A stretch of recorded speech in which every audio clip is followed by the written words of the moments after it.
Hello friends. Did you know that nearly 80% of those who watch my videos aren't subscribed? If you enjoy the content, I'd truly appreciate it if you hit that subscribe button. It helps a lot. Also, don't forget to leave a like and share your thoughts in the comments. Your interaction not only supports the channel's growth, but also helps these stories reach more people. Thank you all for being here. By the way, where are you watching from? Let me know in the comments.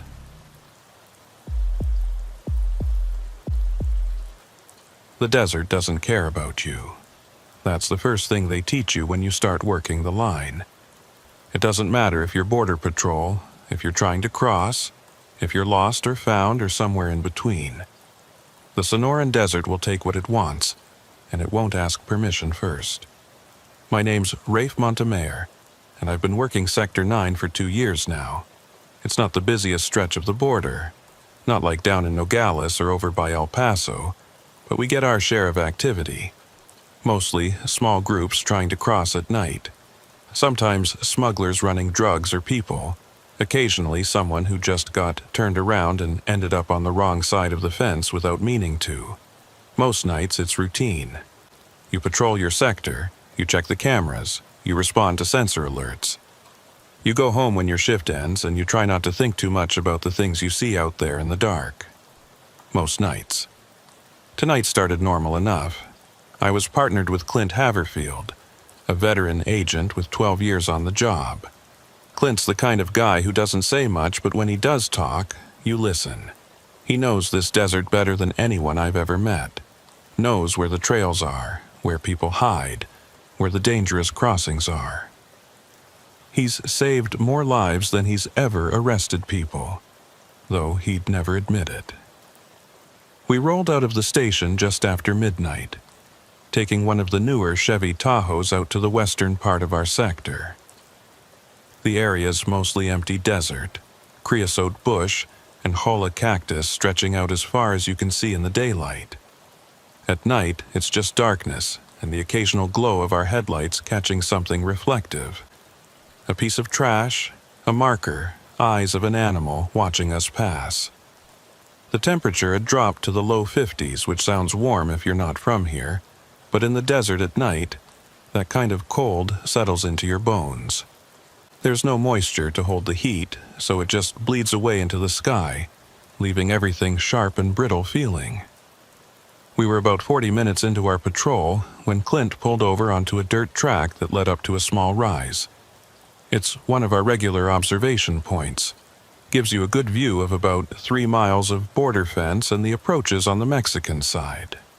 "Gonna do a thermal sweep," Clint said, reaching for the camera in the back seat. I nodded and killed the engine. The silence that followed was immediate and total. No wind tonight, no insects, nothing. Just that heavy desert quiet that makes you aware of your own breathing, your own heartbeat. Clint got out and I followed, both of us moving around to the front of the Tahoe where he could set up the thermal camera on the hood. The device is about the size of a small video camera. Displays heat signatures in shades of green and white on a small screen. We use it to spot people moving through the desert at night, since body heat shows up clear against the cold ground. He powered it on and started panning slowly across the landscape, moving from left to right, covering our entire field of view. I watched the screen over his shoulder. Mostly just empty desert, cold and dark.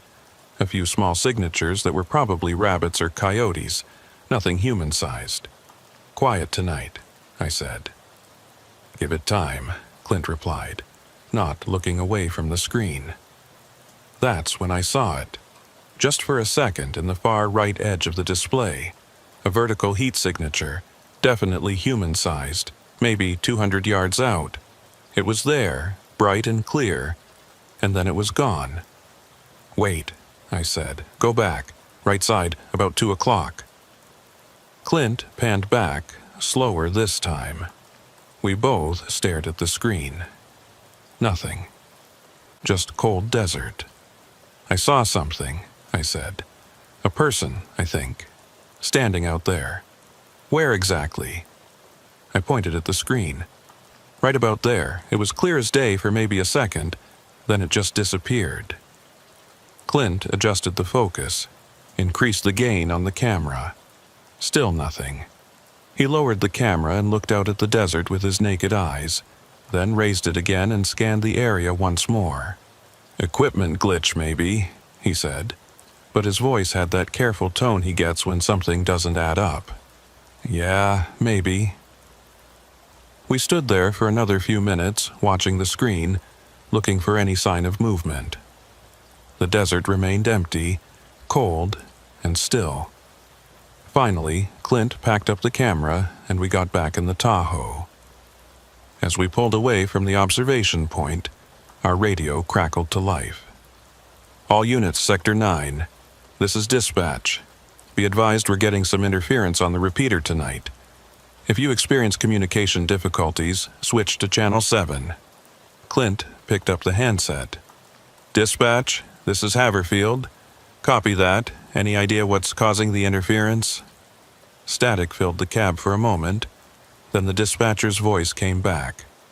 Broken up and hard to understand. "Negative, Haverfield. Technician, look at it, morning, just aware." 10-4, dispatch. He hung up the handset and glanced at me. "You catch all that?" Something about a technician looking at it in the morning. "Yeah." He shifted in his seat, eyes on the road ahead. "Radio's been weird out here lately. Past couple weeks we get interference around the same time every night." "What time?" "Right around 3 a.m. I checked my watch. It was 2:47. We continued our patrol, following the fence line, checking the access roads and known crossing points. Everything seemed normal. The fence was intact, no fresh tracks in the dirt, no signs of recent activity. Just the empty desert and that persistent silence. At 2:58, we stopped at another observation point, this one lower down, closer to the fence. Clint wanted to check one of the drainage areas where we sometimes find people waiting for pickup after they cross. I stayed with the vehicle while he walked down to look, his flashlight beam cutting through the darkness. I leaned against the hood of the Tahoe, looking up at the stars. Out here, away from any cities, the night sky is incredible. The Milky Way stretches overhead like a river of light, and you can see satellites moving slowly across the darkness, and shooting stars are common enough that you stop making wishes after the first few. But tonight, the stars seemed dimmer somehow, like there was a haze between me and them, even though the air was perfectly clear. That's when the radio started acting up. It began with static, the normal crackling you get sometimes when the signal is weak. But then, underneath the static, I heard something else. A voice, maybe. Too distorted to make out words, just a rhythmic pattern of sound that might have been human speech. I reached through the open window and turned up the volume. The static got louder, but so did that underlying pattern. It almost sounded like someone counting, slow and deliberate. One syllable, pause, another syllable, pause, over and over. I checked my watch. Exactly 3:00 a.m. The pattern continued for maybe 30 seconds, and then it cut off abruptly. The radio went completely silent, not even static, just dead air. I was about to call out to Clint when the radio crackled back to life. Normal static this time, and then the dispatcher's voice clear as a bell. "All units, Sector 9, radio test. Please respond if you can hear this transmission." I grabbed the handset. "Dispatch, this is Montemayor. I read you loud and clear." 10-4, Montemayor. We had a complete signal loss for about 30 seconds. Everything good on your end? Yeah, everything's fine. We heard the interference. Sounded almost like someone counting or something. A long pause. Counting? Yeah, or maybe I'm wrong. It was pretty garbled. Copy that. We'll have the tech look into it. Dispatch clear. Clint came walking back up from the drainage area, shaking his head. Nothing down there, dry as bone. Radio just went weird again, I said. Right at 3. He glanced at his watch, then at me. What did you hear? Static, and something underneath it, almost like a voice. He didn't say anything, just stood there looking out at the desert. His jaw was tight, and I could see him working through something in his mind. This has happened before, hasn't it? I asked. The interference at 3 a.m. Yeah. Every night? Past 12 nights, yeah. Same time, same kind of pattern in the static. Did you report it? Of course I did. They said it was probably some kind of atmospheric thing, or maybe someone running an illegal radio transmitter on the Mexican side. He paused. But it doesn't feel right. What do you mean? He was quiet for a moment, still looking out at the darkness. You ever get the feeling something's watching you? Like you can't see it or hear it, but you know it's there? Sometimes. I get that feeling every night around 3, right when the radio starts acting up. He turned to look at me. And twice now, I've seen something on the thermal camera. Same thing you saw tonight. Human-sized signature, there for just a second, then gone. Both times, it was right at 3 a.m. A chill ran down my spine that had nothing to do with the temperature. You think someone's out there? I think something's out there. Whether it's a person or not, I don't know. We stood there in silence for a while, both of us scanning the desert, seeing nothing but darkness and the distant glow of the fence lights strung out along the border like a necklace of small moons. Come on, Clint finally said. Let's keep moving. Standing still out here makes me nervous tonight. We got back in the Tahoe and continued our patrol. The next hour passed without incident. We checked 3 more observation points, responded to a sensor alert that turned out to be a coyote, and did a vehicle inspection at one of the access gates. Everything was routine, normal, exactly what you'd expect on a quiet night in the desert. But the whole time, I couldn't shake the feeling Clint had mentioned. That sense of being watched. It was like an itch between my shoulder blades, a persistent awareness of something just outside my peripheral vision. At 4:15, we were heading back toward the station when Clint suddenly pulled over. What is it? I asked. He was staring at something ahead of us on the road. I followed his gaze and saw it too. Footprints in the dust, crossing from the south side of the road to the north. Fresh prints, maybe an hour old at most. The tread pattern was clear in our headlights. Hiking boots, Clint said. Size 10 or 11. We got out and examined the tracks more closely. They came from the direction of the fence, across the road, and continued north into the open desert. A single set of prints, walking at a normal pace. No signs of running or hesitation. Could be someone who crossed earlier tonight, I said, before we started our patrol. Maybe. Clint knelt down next to one of the prints, studying it. But look at this. I crouched beside him. He was pointing at the depth of the impression. This print is deeper at the heel than at the toe. Whoever made this was walking backward.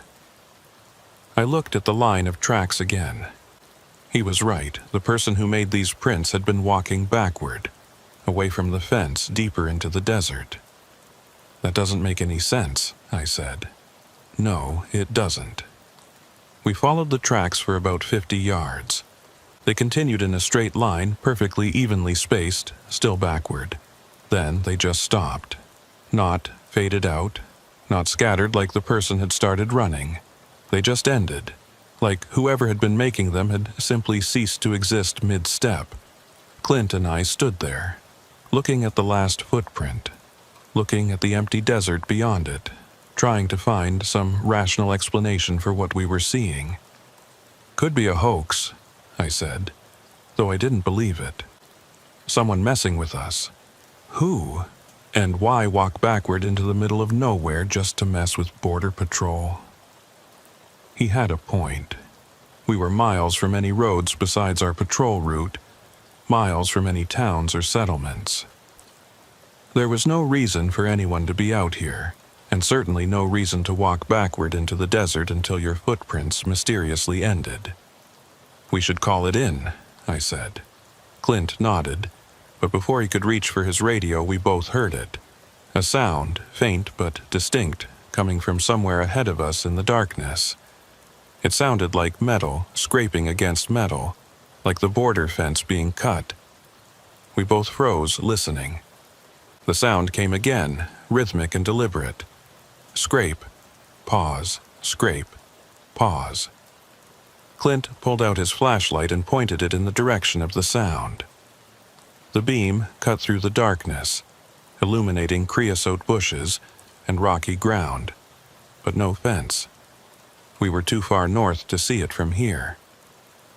"Could be smugglers," he said quietly. "Cutting through. Should we approach?" "Yeah, but careful. Stay behind me. And if I tell you to get back to the truck, you run. Understand?" I nodded, pulling out my own flashlight. We moved forward slowly, following the direction of the sound. The scraping continued, steady and methodical. It didn't sound frantic or rushed, just patient and persistent. As we walked, I became aware of something else. The temperature was dropping. I could see my breath now, which shouldn't have been possible. Even on cold desert nights, it rarely gets cold enough for that. But with each step forward, the air grew colder until I was shivering inside my uniform. "You feel that?" I whispered to Clint. "Yeah." The scraping sound was louder now, closer. We should have been able to see the fence by this point, should have been able to see whoever was cutting through it. But all our flashlights showed was empty desert. And then, suddenly, the sound stopped. The silence that followed was absolute. No wind, no insects, no distant sounds of traffic or civilization. Just nothing. And in that nothing, I could hear my own heartbeat hammering in my ears. "Hello?" Clint called out, his voice carrying across the desert. "Border Patrol. Show yourself." No response. No movement. Just that terrible silence. He swept his flashlight back and forth, covering the area where the sound had been coming from. I did the same with mine, our beams crossing and recrossing the darkness. That's when I saw it. About 30 yards ahead, standing perfectly still, was a figure. It was tall, roughly human-shaped, but something about its proportions seemed off. The arms were too long, hanging down past where the knees should be. The head was tilted at an angle that didn't look natural. "Clint," I whispered, pointing. He swung his light toward it. For just a moment, the beam caught the figure full on, and I saw it clearly. It was wearing what looked like old clothes, desert faded and torn. The face was in shadow, or maybe there was no face at all. I couldn't tell, but I could see that it was looking at us, or at least oriented in our direction. "Border Patrol," Clint shouted again. "Stay where you are. Put your hands where I can see them." The figure didn't move, didn't comply, didn't run, didn't react in any way. It just stood there, impossibly still, arms hanging like lengths of rope. Clint started walking toward it, and I followed, though every instinct I had was screaming at me to run the other direction. We closed the distance to maybe 20 yards, then 15. That's when the figure moved. Not the way a person moves, with weight shifting and joints bending. It glided sideways, smooth and continuous like it was on rails. No footsteps, no sound, just lateral movement that covered maybe 10 feet in less than a second. "What the hell?" Clint breathed. I couldn't speak. Couldn't do anything but watch as the figure moved again, this time in a different direction. Another smooth glide, another impossible motion. Clint raised his radio. "Dispatch, this is Haverfield. We have a situation out here. Unknown individual displaying erratic behavior, requesting backup." Static filled the air. No response from dispatch, just that familiar crackling that we'd been hearing all night. He tried again. "Dispatch, do you copy? This is Haverfield requesting immediate backup." More static, and then, underneath it, that rhythmic pattern again. The same sounds we'd heard at 3 a.m., only louder now, more distinct. And this time I could make out what it was. Numbers. Someone was counting backward in Spanish. 30, 29, 28. 30, 29, 28. The voice was wrong. Too flat, no emotion, no inflection. Just numbers recited in a mechanical tone. I looked at Clint. His face had gone pale in the flashlight beam. The figure moved again, closer this time. Close enough that I could see details. The clothes weren't just faded, they were rotted. Falling apart at the seams, stained with something dark. And where the face should be, there was just shadow. Deep, impenetrable shadow that seemed to swallow our flashlight beams. 27, 26, 25, 27, 26, 25. "We need to go," I said. "Now." Clint didn't argue. We both started backing away, keeping our lights on the figure. It didn't follow, just stood there swaying slightly like a tree in a breeze that didn't exist. 24, 23, 22. We made it back to the Tahoe faster than I thought possible. Clint started the engine and we pulled out, tires kicking up dust. I kept my eyes on the side mirror, watching the darkness behind us. For just a moment, I thought I saw something in the distance.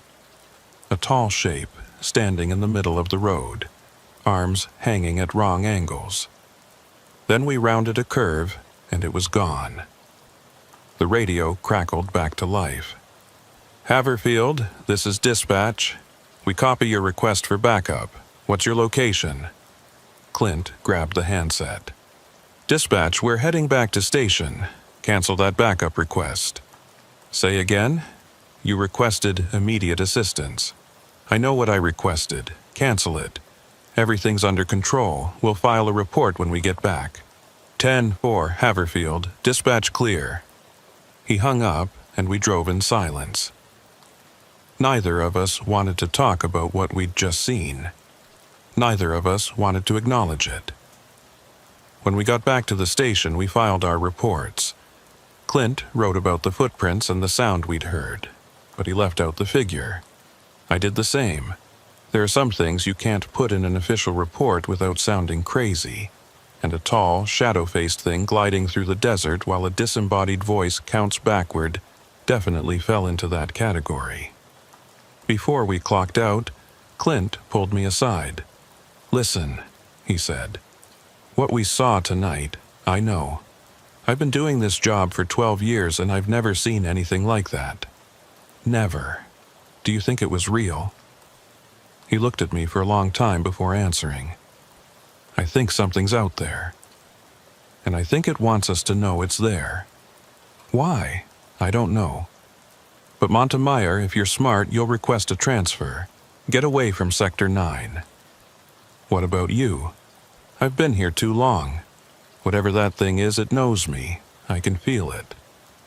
He put his hand on my shoulder. "But you still have a chance to walk away." I went home that morning thinking about what he'd said, thinking about transferring, about getting away from the desert and whatever was living in it. But by the time the sun came up, I'd convinced myself it had been some kind of shared hallucination. Heat exhaustion, maybe, or carbon monoxide in the Tahoe. Something rational, something explainable. I reported for my next shift 2 days later. Clint wasn't there. The station commander said he'd called in sick. When I tried to reach him on his cell phone, it went straight to voicemail. He never came back to work. 2 weeks later, they found his truck on the side of the road near that same observation point where we'd seen the figure. Engine running, lights on, driver's door open. No sign of Clint. No footprints leading away, no evidence of foul play. He was just gone. They searched for 3 days. Dogs, helicopters, ground teams covering miles of desert. Nothing.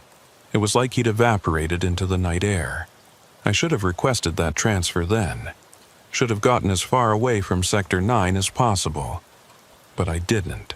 Maybe it was guilt, maybe it was stubbornness, or maybe it was something else. A feeling that if I left, I'd never understand what happened to Clint.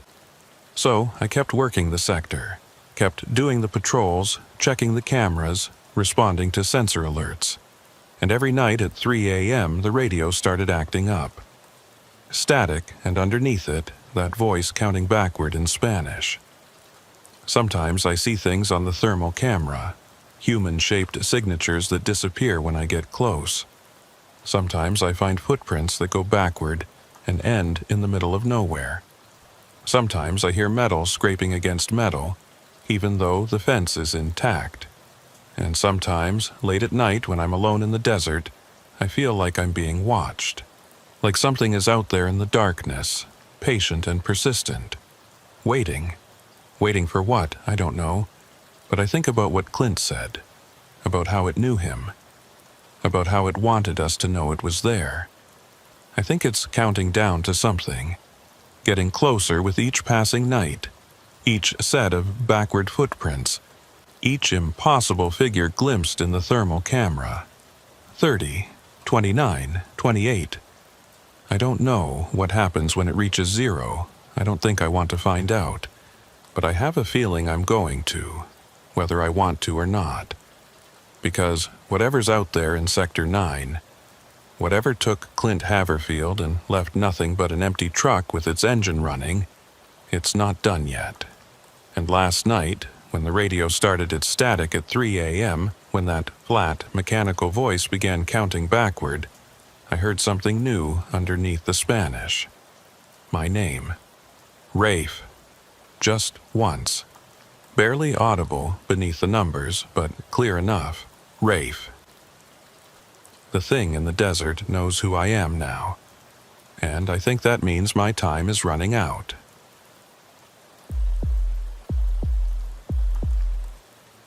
I've been working the sensor grid for 4 years now, and I can tell you that technology isn't magic. It's just circuits and software and electromagnetic fields doing exactly what they're programmed to do. When a sensor triggers, there's always a reason. Heat signature, motion, pressure, something physical and measurable crossing into its detection range. That's the whole point. My name is Marcellin Crowder, and I monitor the remote sensor network for Sector 11, a stretch of the Arizona border that's mostly empty desert and rock formations too rough for regular vehicle patrols. We've got about 300 sensors scattered across 60 miles, buried in the ground or hidden in rocks, each one programmed to detect movement and transmit an alert to our station when something crosses its field. Could be a person. Could be a pack of javelina. Could be a coyote or a deer. Our job is to figure out which and respond accordingly. Most of the time it's animals. Maybe 70% of our alerts are wildlife. Another 20% are weather-related, dust storms or heavy rain messing with the sensors. The remaining 10%, that's actual human activity. People crossing illegally, smugglers, occasionally just hikers who wandered too close to the border without realizing. The system works. It's not perfect, but it works. Sensors trigger, we check them, we respond if needed, and we maintain the equipment. Simple. Predictable. Until it's not. It started 3 weeks ago. Sensor 247, located about 8 miles northeast of our station in a rocky area we call the Breaks. It's not a high-traffic zone, too remote and too difficult to cross without proper equipment. We get maybe 1 or 2 alerts from that sensor per month, usually wildlife. But 3 weeks ago, sensor 247 started triggering every night at exactly 3:17 a.m. First night, I was on duty alone. The alert came through like normal, a small chime on my computer and a red indicator showing which sensor had been activated. I pulled up the data. Single contact, moving south to north, crossing the sensor field at a normal walking pace. Estimated size, human. I logged it and called it in to the patrol units. They were 40 minutes out, so by the time they got there, whoever had triggered the sensor would be long gone. Still, procedure is procedure. You respond to every alert. The patrol found nothing, no tracks, no signs of recent activity, just empty desert and rocks. They checked the sensor itself, made sure it wasn't damaged or malfunctioning. Everything tested normal. They marked it as a false positive and moved on. Next night, same thing. Sensor 247 at 3:17 a.m. Same data signature, single contact, human-sized, moving south to north. Patrol responded again, found nothing again. This time they did a wider search, covering about a quarter-mile radius around the sensor. Still nothing. Third night, I called Dixon Sally, our remote sensor tech, asked him to come in and look at the data. Dixon's been maintaining these sensors for 8 years. If something's wrong with the equipment, he'll know. He arrived around 2 in the morning, grabbed a coffee from the break room, and sat down at my terminal. We pulled up the logs for sensor 247, going back 6 months. Before 3 weeks ago, the sensor had triggered maybe 12 times total. All normal wildlife patterns, all different times of day and night. And it's been every night for 3 weeks? Dixon asked. Every night, same time, same signature. He frowned at the screen, scrolling through the data. Same exact time? Like down to the minute? Down to the second. 3:17:04 a.m. That's weird. Yeah. He pulled up the technical specifications for sensor 247, checked its power levels, signal strength, and calibration data. Everything looked normal. The sensor was functioning exactly as designed. Could be someone messing with us, he said. You know, figured out where the sensor is, walks past it every night at the same time just to see how we'll react. For 3 weeks straight? People are weird, Crowder, you know that. I did know that. But something about this didn't feel like a prank. It felt like something else.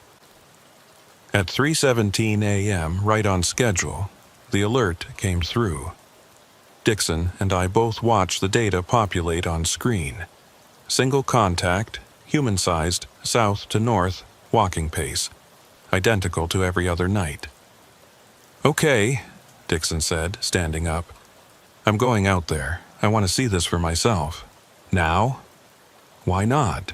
If it's triggering at the same time every night, maybe I can catch whoever's doing it.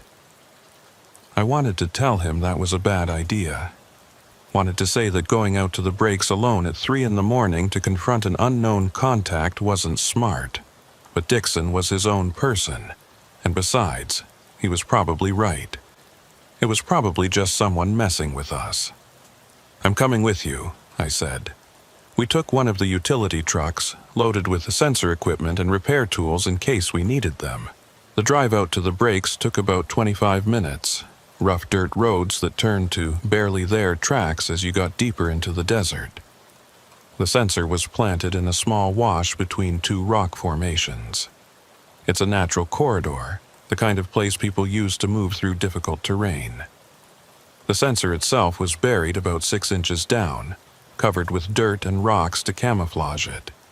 You'd never know it was there unless you were looking for it. We parked about 100 yards away and walked in, flashlights cutting through the darkness. The air was cold, probably mid-40s, and absolutely still. No wind, no sound except our boots on the rocky ground. Dixon checked the sensor location with his GPS, then knelt down and started carefully excavating around it. The sensor was a black cylinder about the size of a coffee can, with a small antenna protruding from one end.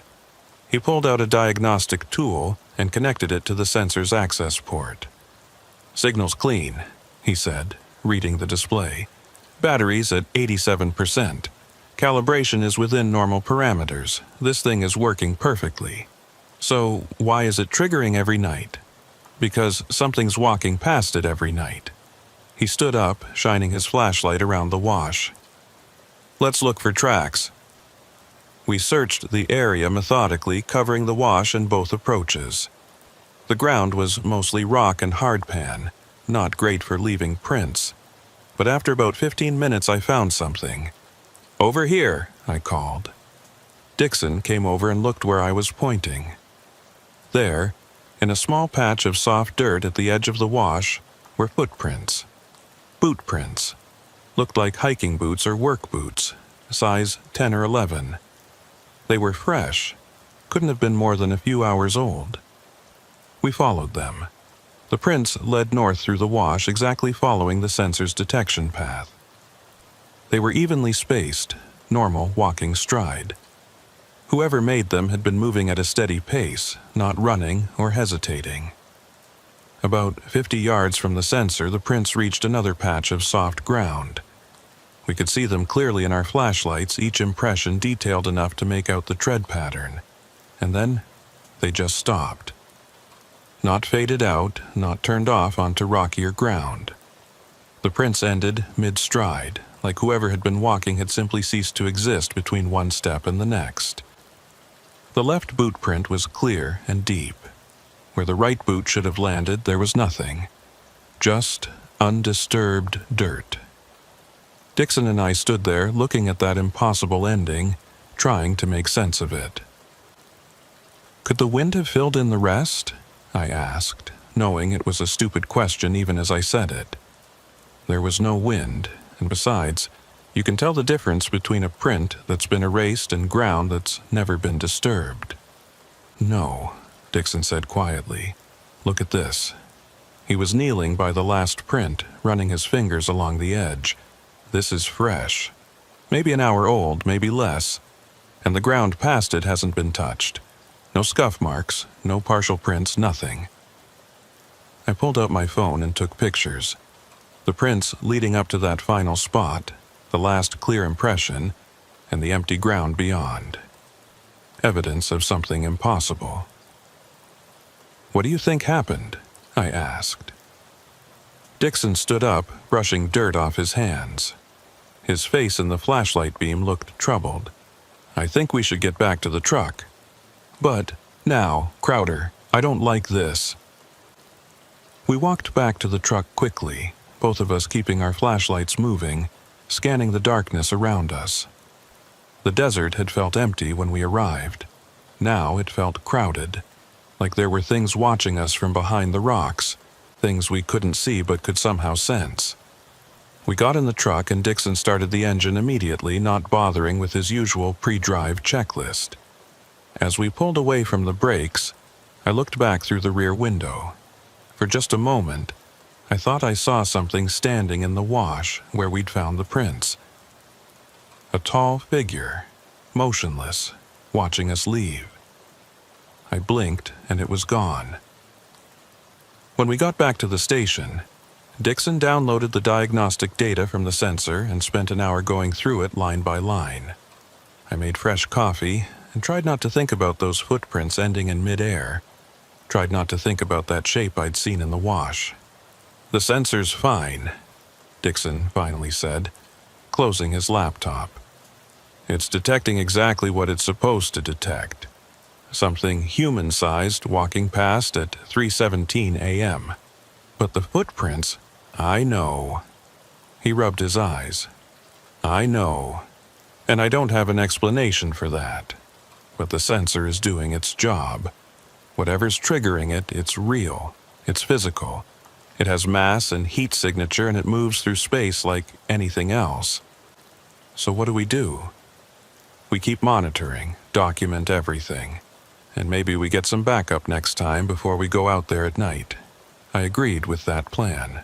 So the next night, when sensor 247 triggered at 3:17 a.m., I didn't go out to investigate. I just logged it, noted the data signature, and let it sit. Same thing the night after that, and the night after that.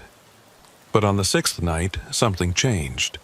The alert came through at 3:17 a.m. as usual. Single contact, human-sized, south to north. But this time, the sensor didn't clear like it normally did. Usually, once the contact passes through the detection field, the sensor resets and the alert goes dormant. This time, it stayed active. The contact had stopped moving. I pulled up the real-time data.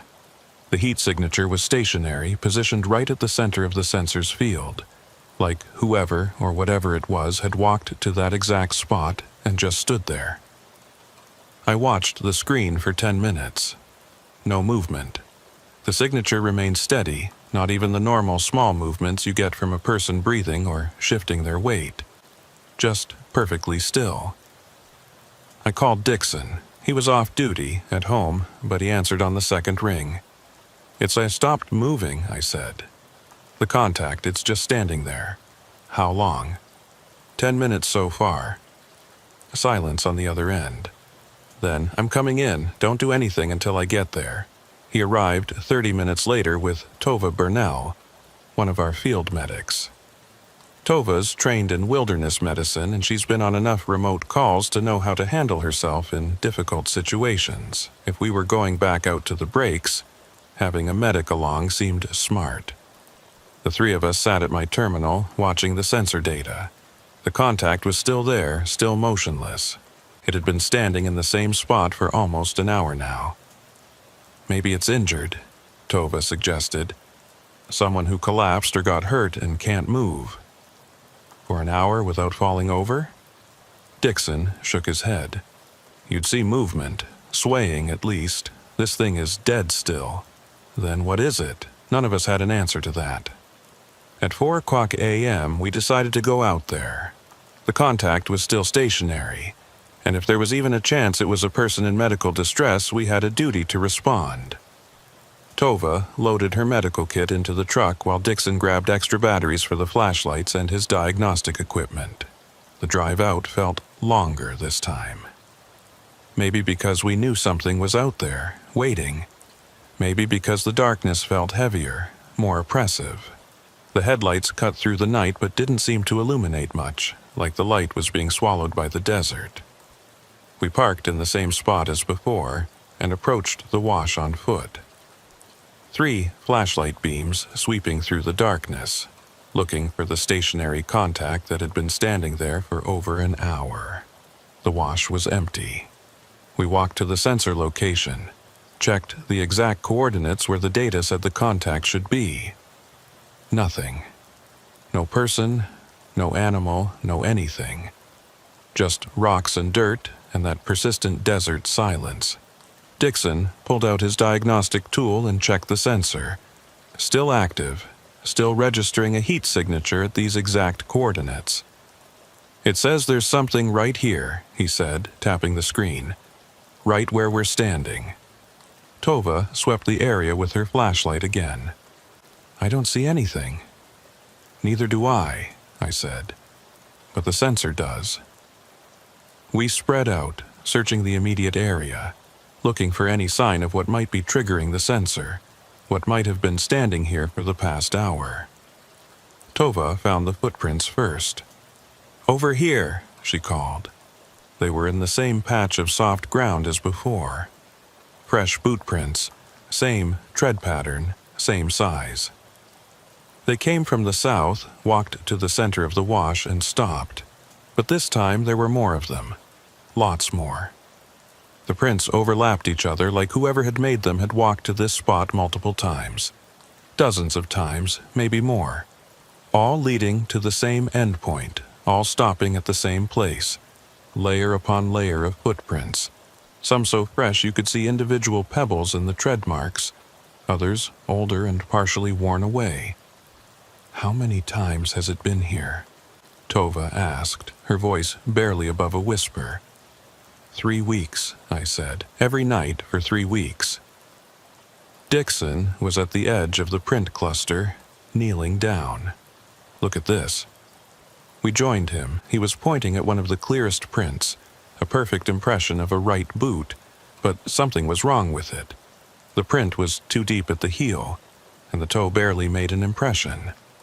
Like the weight distribution was backward.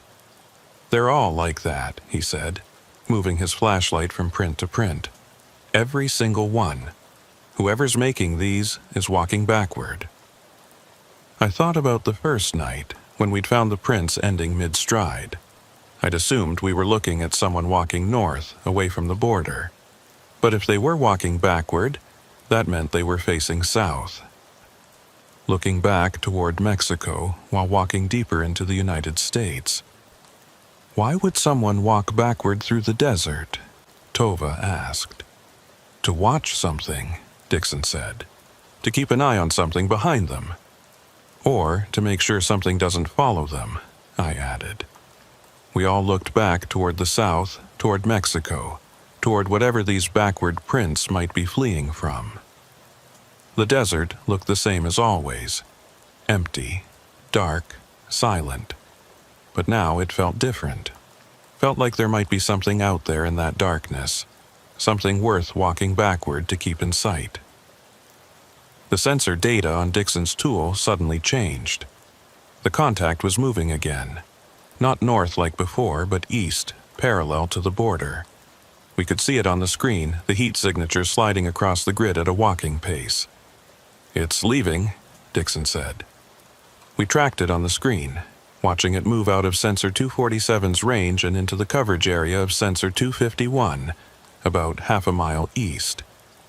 When it crossed into that sensor's field, we got another alert at the station.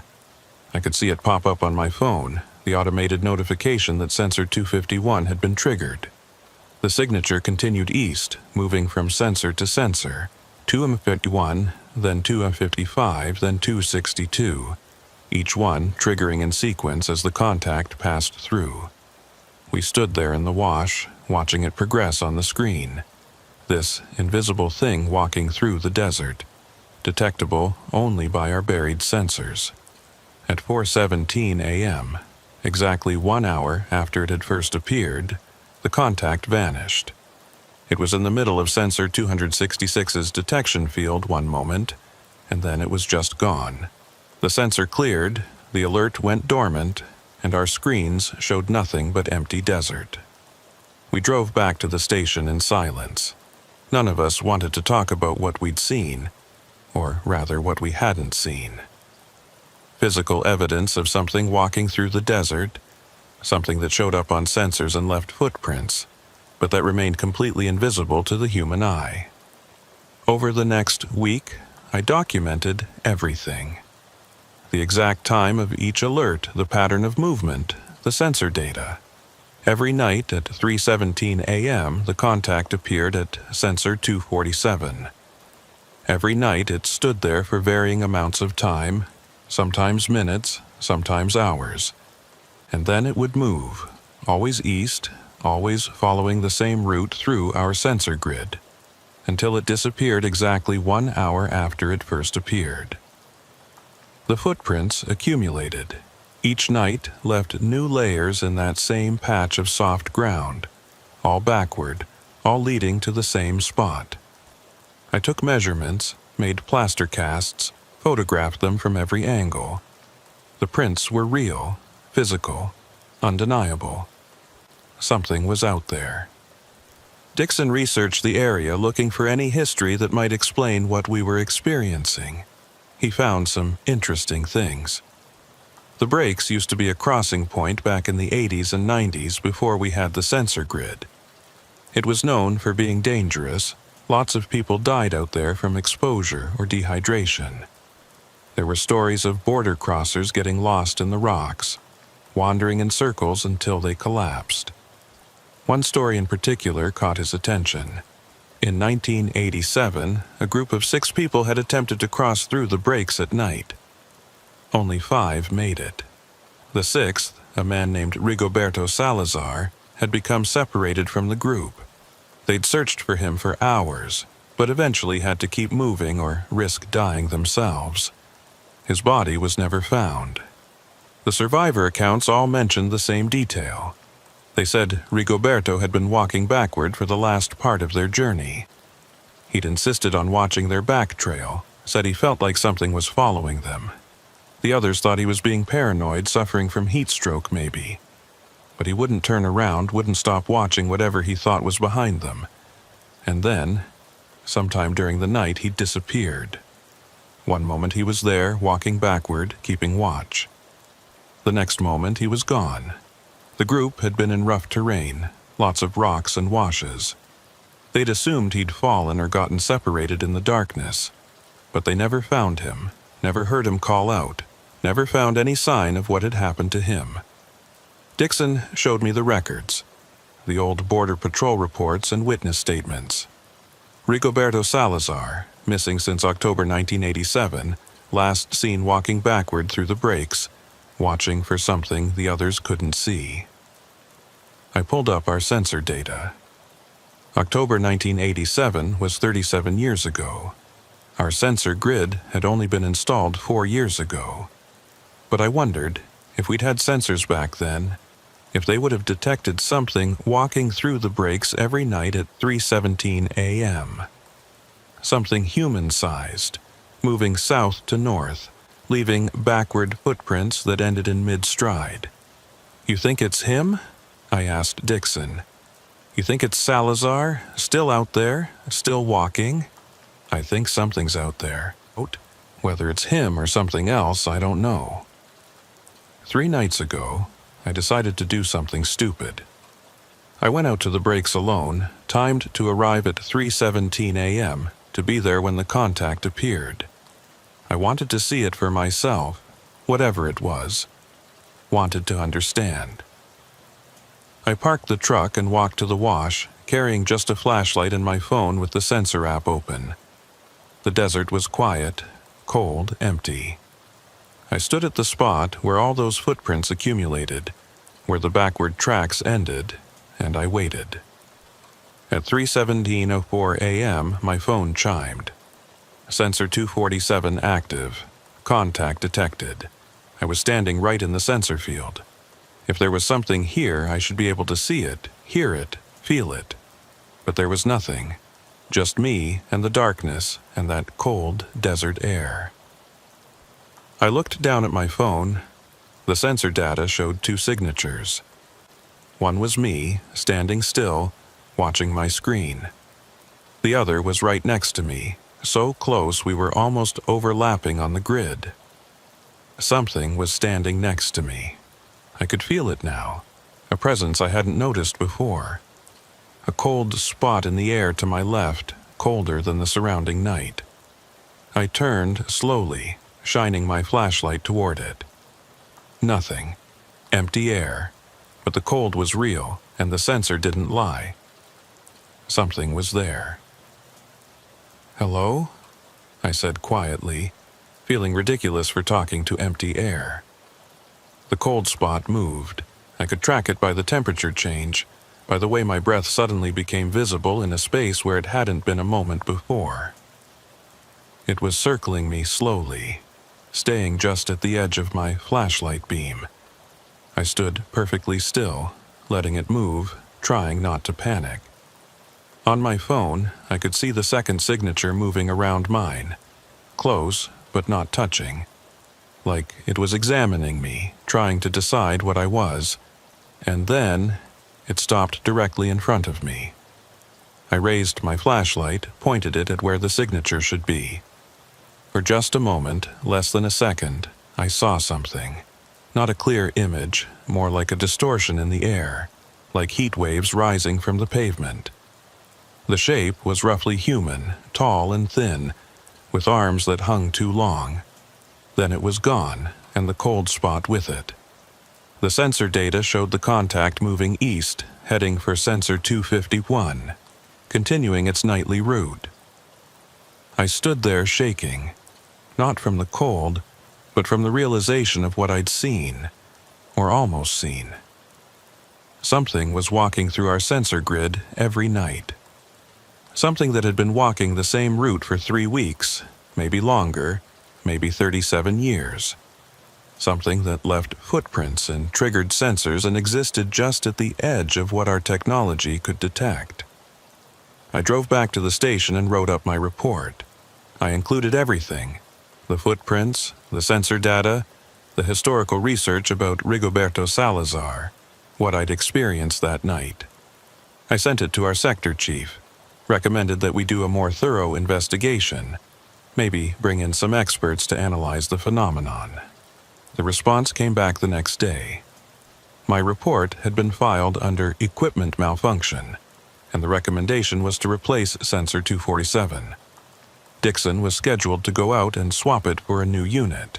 I tried to argue, tried to explain that this wasn't a malfunction, that something real and measurable was happening out there. But nobody wanted to hear it. As far as the official record was concerned, sensor 247 was faulty and would be replaced. Dixon did the replacement 2 days ago, pulled out the old sensor, installed a new one, tested it to make sure it was working properly. The new sensor is functioning perfectly, no false alarms, no anomalous readings. But last night at 3:17 a.m. it triggered. Same data signature, same pattern. Single contact, human-sized, south to north. And this morning, Dixon went out to check. The footprints are still there, still accumulating in that patch of soft ground. Still backward, still ending in mid-stride, still fresh. Whatever's walking through the breaks, it doesn't care that we replace the sensor. It's going to keep walking its route, keep triggering our alerts, keep leaving its backward tracks in the dirt. And I think I know why it walks backward now. I think Dixon was right. It's watching something, making sure something doesn't follow it. Because whatever Rigoberto Salazar saw behind him that night in 1987, whatever made him refuse to turn around, whatever made him disappear while walking backward into the desert, it's still out there. And maybe, just maybe, the only thing keeping it from crossing that invisible line into our world is one man, dead for 37 years, still walking backward, still keeping watch, still standing guard at 3:17 every morning. The sensor will keep triggering, the footprints will keep accumulating, and whatever's out there in the darkness behind Rigoberto Salazar will keep pressing at the edges of our detection grid, looking for a way through. I just hope he never stops walking. I hope he never turns around. Because I think if he does, if he finally gives up his backward vigil, whatever he's been watching all these years will follow him through. And then our sensors will detect something else, something we won't want to see, even as a distortion in the air, even for less than a second. Something, I hope, stays on the other side of that invisible line forever.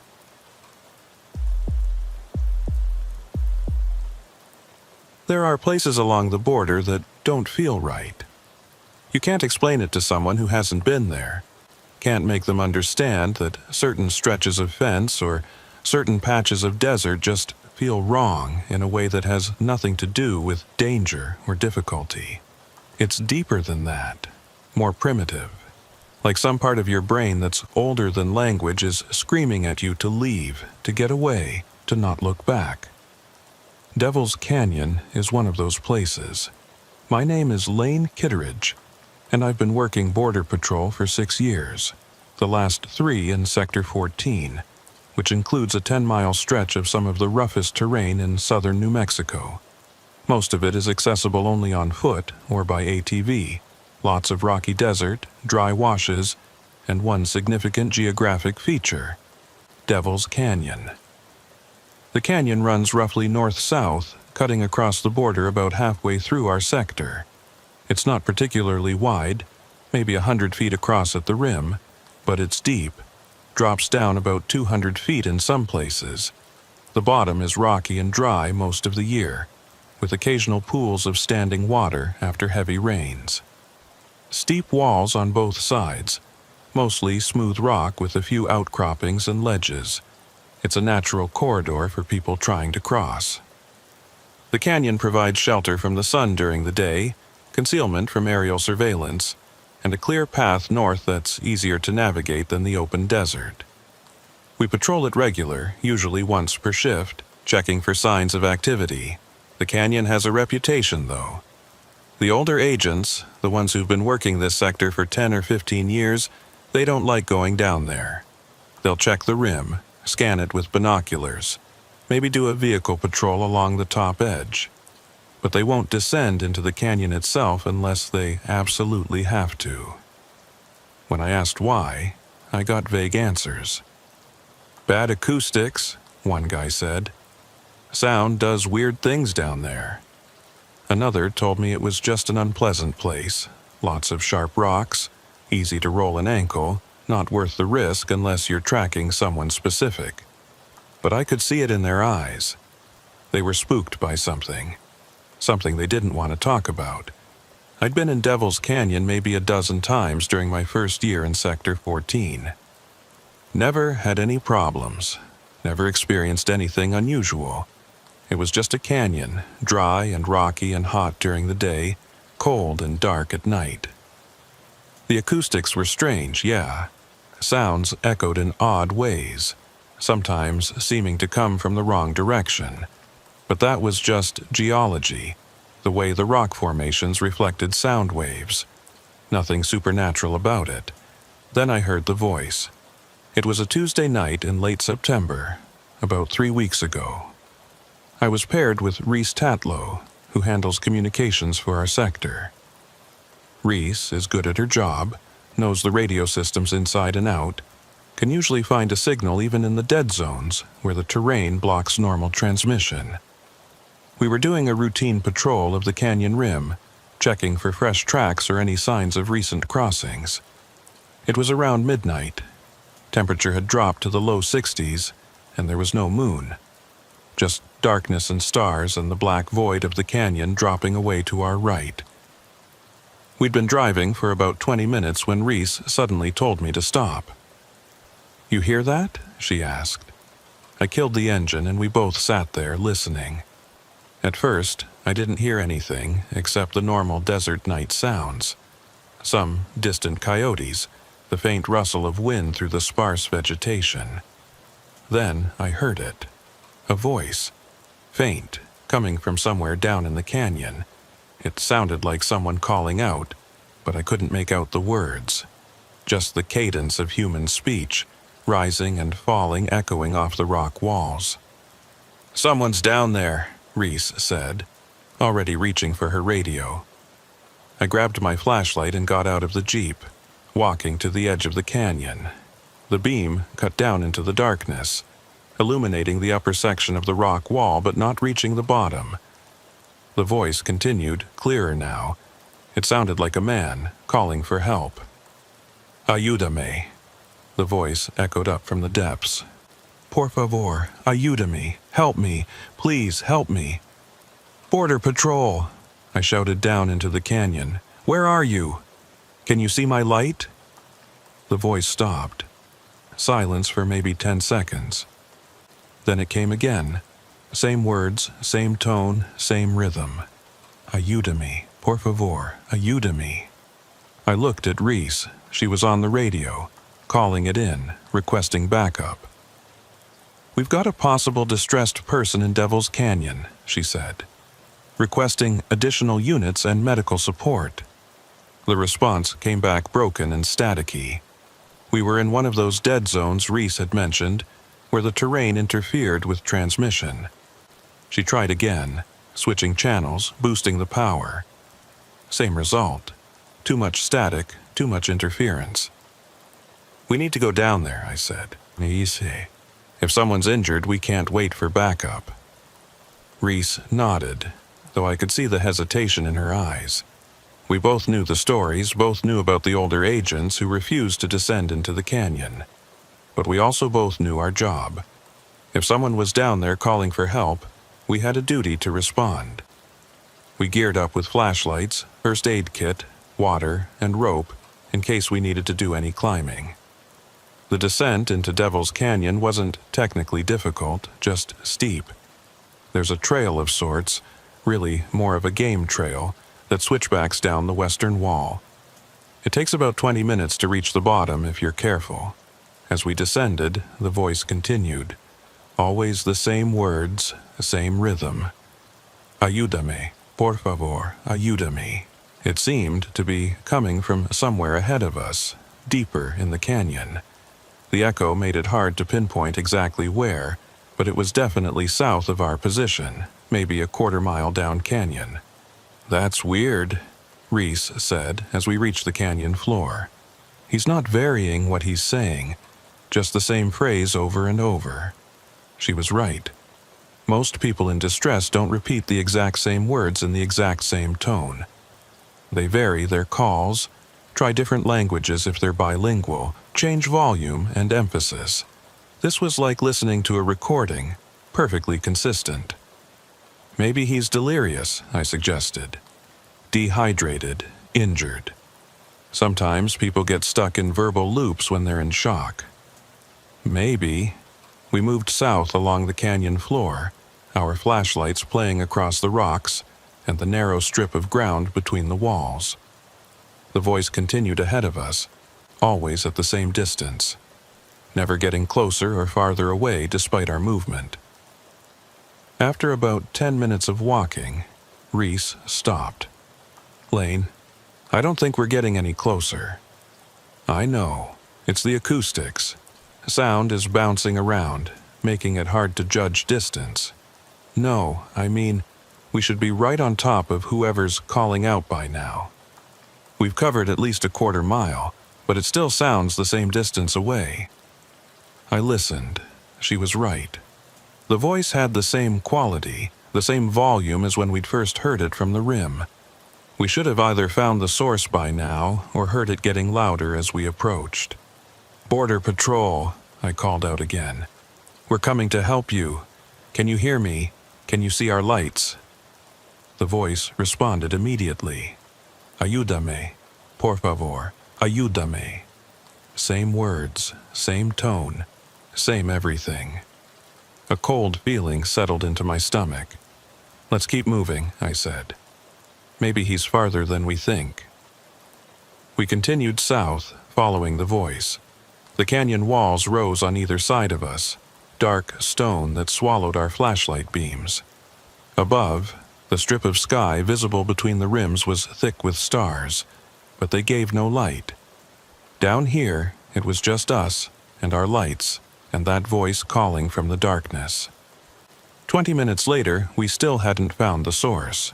The voice continued with its mechanical consistency echoing through the canyon, never varying, never pausing longer than 10 seconds between repetitions. "This isn't right," Reese said, and I could hear fear creeping into her voice. "Lane, I think we should head back. Someone needs help. I don't think that's a person. I think it's something else." "Like what?" "I don't know, but people don't sound like that. People don't stay the same distance away no matter how far you walk toward them." I wanted to argue, wanted to insist we had a duty to keep searching, but she was making sense. Everything about this was wrong. The unchanging voice, the way we never seemed to get closer, the perfect repetition. This wasn't a person in distress. This was something else. "Okay," I said. "We head back. But I'm reporting this, getting a full team out here tomorrow to search properly." We turned around and started retracing our path north. That's when the voice changed. It didn't change what it was saying. Still the same Spanish phrase. But the direction changed. It was behind us now, back where we'd just come from, as if the source had somehow gotten between us and our exit point. We both stopped walking. Reese grabbed my arm. "It moved," she whispered. "Yeah." We stood there, listening.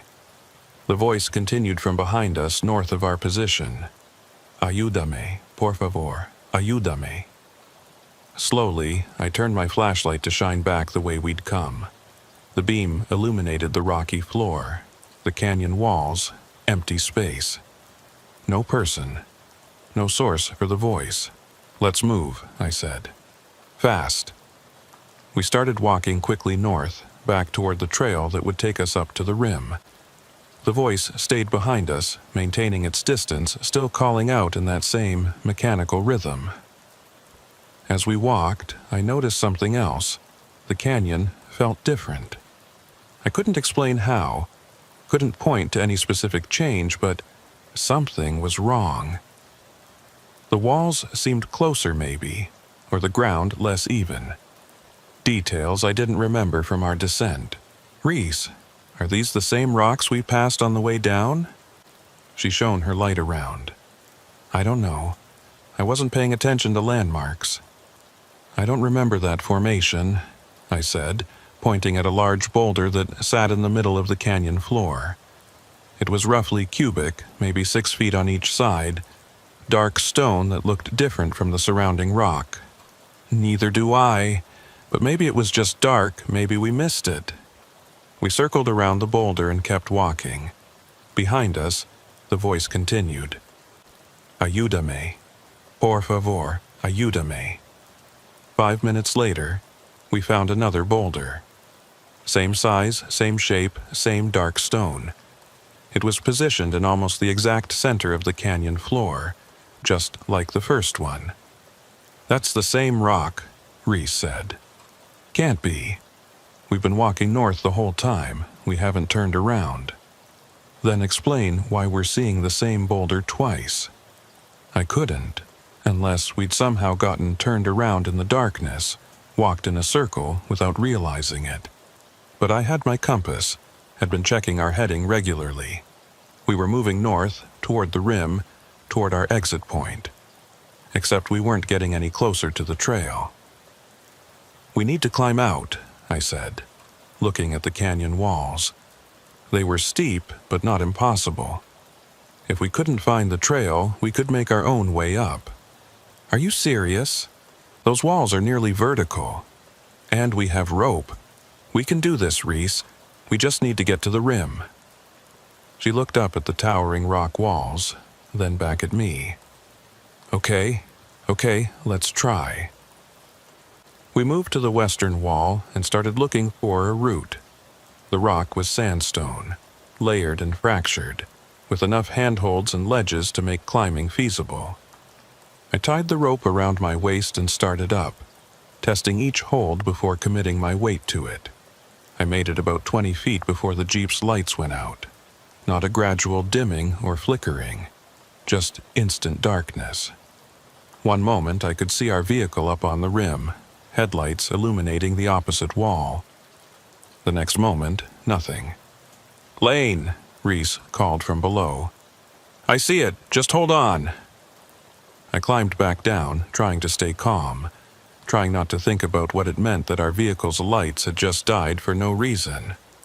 Battery failure, maybe. Or someone had turned them off. But there was no one up there. We would have seen them, would have heard them.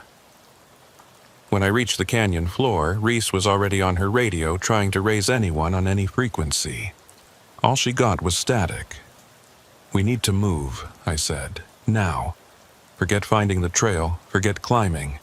We just walk north until we hit the end of the canyon and we get out however we can." "The voice, I don't care about the voice, move." We started north again, walking fast, almost jogging. Behind us, the voice continued its call. "Ayúdame, por favor, ayúdame." And then, ahead of us, another voice answered. Same words, same tone, same mechanical rhythm. But this one was coming from the north, from the direction we were heading. We stopped, looked at each other. Behind us, one voice calling. Ahead of us, another voice responding, both saying the same thing, both perfectly synchronized. "Ayúdame, por favor, ayúdame, ayúdame, por favor, ayúdame." The voices overlapped now, creating a stereo effect that filled the canyon. And as they did, I realized something. They weren't speaking Spanish. The sounds were similar, the rhythm was right, but the words themselves were wrong, distorted, like someone trying to imitate human speech without quite understanding how it worked. "We need to climb," Reese said, her voice shaking. "Now, Lane, we need to get out of here now." She was right. Whatever was happening, whatever was making those sounds, we needed to get away from it. We moved to the western wall again, and I started climbing, faster this time, not worrying about safety or caution, just up, away from the canyon floor and those wrong voices. Reese followed, climbing right below me. I could hear her breathing hard, could hear small rocks falling as she scrambled for holds. Above us, maybe 50 feet to the rim. Below us, those voices continuing their call. 30 feet, 20. My hands were scraped and bleeding from the rough rock. My shoulders burned from the effort, but we were going to make it. We were going to get out. That's when the lights came back on. The Jeep's headlights blazed to life, blindingly bright after the darkness. But they weren't pointed the same direction as before. They'd been facing south, illuminating the canyon wall opposite our position. Now they were pointed down, straight into the canyon, shining directly on us. In that light, I could see Reese clearly below me, could see the rocks we were climbing, could see the canyon floor we were escaping from, and I could see the figures. There were 5 of them, standing in a loose group at the base of the wall we were climbing. They were human-shaped, roughly. The right height, the right general proportions. But something about them was wrong. The way they stood was too still, too perfect. No small movements, no shifting weight, no breathing motion. Just absolutely motionless statues of people. And they were all looking up at us. I couldn't see faces. The headlight was behind them, putting them in silhouette. But I could see their heads tilted back. Could see those motionless forms oriented toward our position on the wall. One of them raised its hand. Slowly, mechanically, like a mannequin being posed. It pointed up at us, and as it did, all 5 voices spoke in perfect unison. Ayúdame, por favor, ayúdame. Climb, I gasped to Reese. Don't look down, just climb. We scrambled up the last 20 feet, hands and feet finding holds through pure desperation. I pulled myself over the rim and immediately reached back to help Reese. She grabbed my hand and I hauled her up, both of us collapsing on the rocky ground at the canyon's edge. The Jeep was right where we'd left it, maybe 20 feet away. Engine off, lights still blazing down into the canyon. I could see those 5 figures in the headlight beams, still standing at the base of the wall, still looking up, still pointing. Get in the Jeep, I said. We ran for it, not looking back. I yanked open the driver's door and jumped in, Reese diving into the passenger seat beside me. I jammed my key into the ignition and turned it. Nothing. The engine didn't even try to turn over. Didn't click or grind or make any sound at all. Just silence. Come on, I muttered, trying again. Still nothing. Lane, Reese said, her voice barely audible. The headlights. I looked. The lights were still on, still pointing down into the canyon, but there was nothing in the beams now. The 5 figures were gone, just empty rock and shadow. Then the lights went out again. In the darkness that followed, I tried the ignition once more. This time, the engine started immediately, roaring to life like it had never been dead. I didn't wait. I threw the Jeep into gear and hit the gas, not bothering with headlights, just driving by feel and instinct, getting away from the canyon rim as fast as the rough terrain would allow. About half a mile north, I finally turned on the headlights and slowed down. My hands were shaking on the steering wheel. Beside me, Reese was crying softly, wiping at her face with the back of her hand. What were those things? She asked. I don't know. They looked like people. I know. But they weren't people. No, I agreed. They weren't. We drove back to the station in silence. When we got there, I wrote up an incident report, tried to explain what had happened in language that wouldn't sound insane. Equipment malfunction, possible heat exhaustion, disorientation in difficult terrain. I mentioned hearing calls for help that we couldn't locate. Mentioned the Jeep's electrical issues. Didn't mention the figures, didn't mention the way the voices had synchronized. Didn't mention that feeling of wrongness that still hadn't left me. Reese filed a similar report. We both recommended that Devil's Canyon be flagged for further investigation. Maybe get some technical team out there to check for geological anomalies or electromagnetic interference that might explain what we'd experienced. The recommendation was noted and ignored. Devil's Canyon remained on our patrol route, and we were told to continue monitoring it as normal, but I didn't go back. Found excuses, rearranged my patrol pattern, made sure I was always assigned to other parts of the sector. Reese did the same. We didn't talk about it, didn't acknowledge what we were doing, but we both stayed away from that canyon. 3 other agents weren't so cautious, or maybe they just didn't believe the stories. Either way, a week after our experience, 2 agents descended into Devil's Canyon on a night patrol. They reported hearing voices calling for help. They went down to investigate. One of them came back. His name was Joaquin Barillas, a tracker who'd been with Border Patrol for 5 years. Joaquin had the kind of skills you only get from growing up in rough country, could read tracks in solid rock, could tell you how long ago someone had passed through an area just by looking at disturbed pebbles. When he climbed out of that canyon at 4 a.m., 3 hours after he and his partner had descended, he was alone. His uniform was torn, his hands were bleeding, and he couldn't or wouldn't explain what had happened to his partner. The search teams went down at first light. They found the partner's gear, his radio, his flashlight, all arranged in a neat pile at the base of the western wall. But they didn't find him. No tracks leading away, no signs of a struggle, nothing. He was just gone. Joaquin was put on administrative leave pending investigation. I went to see him at his house 2 days later. He was sitting on his porch, staring at nothing, looking like he hadn't slept since he'd come out of that canyon. "What happened down there?" I asked. He looked at me with hollow eyes. "You've been down there, you know. The voices? They don't want help, Lane. They're not calling for help. Then what do they want?" "Company." He lit a cigarette with shaking hands.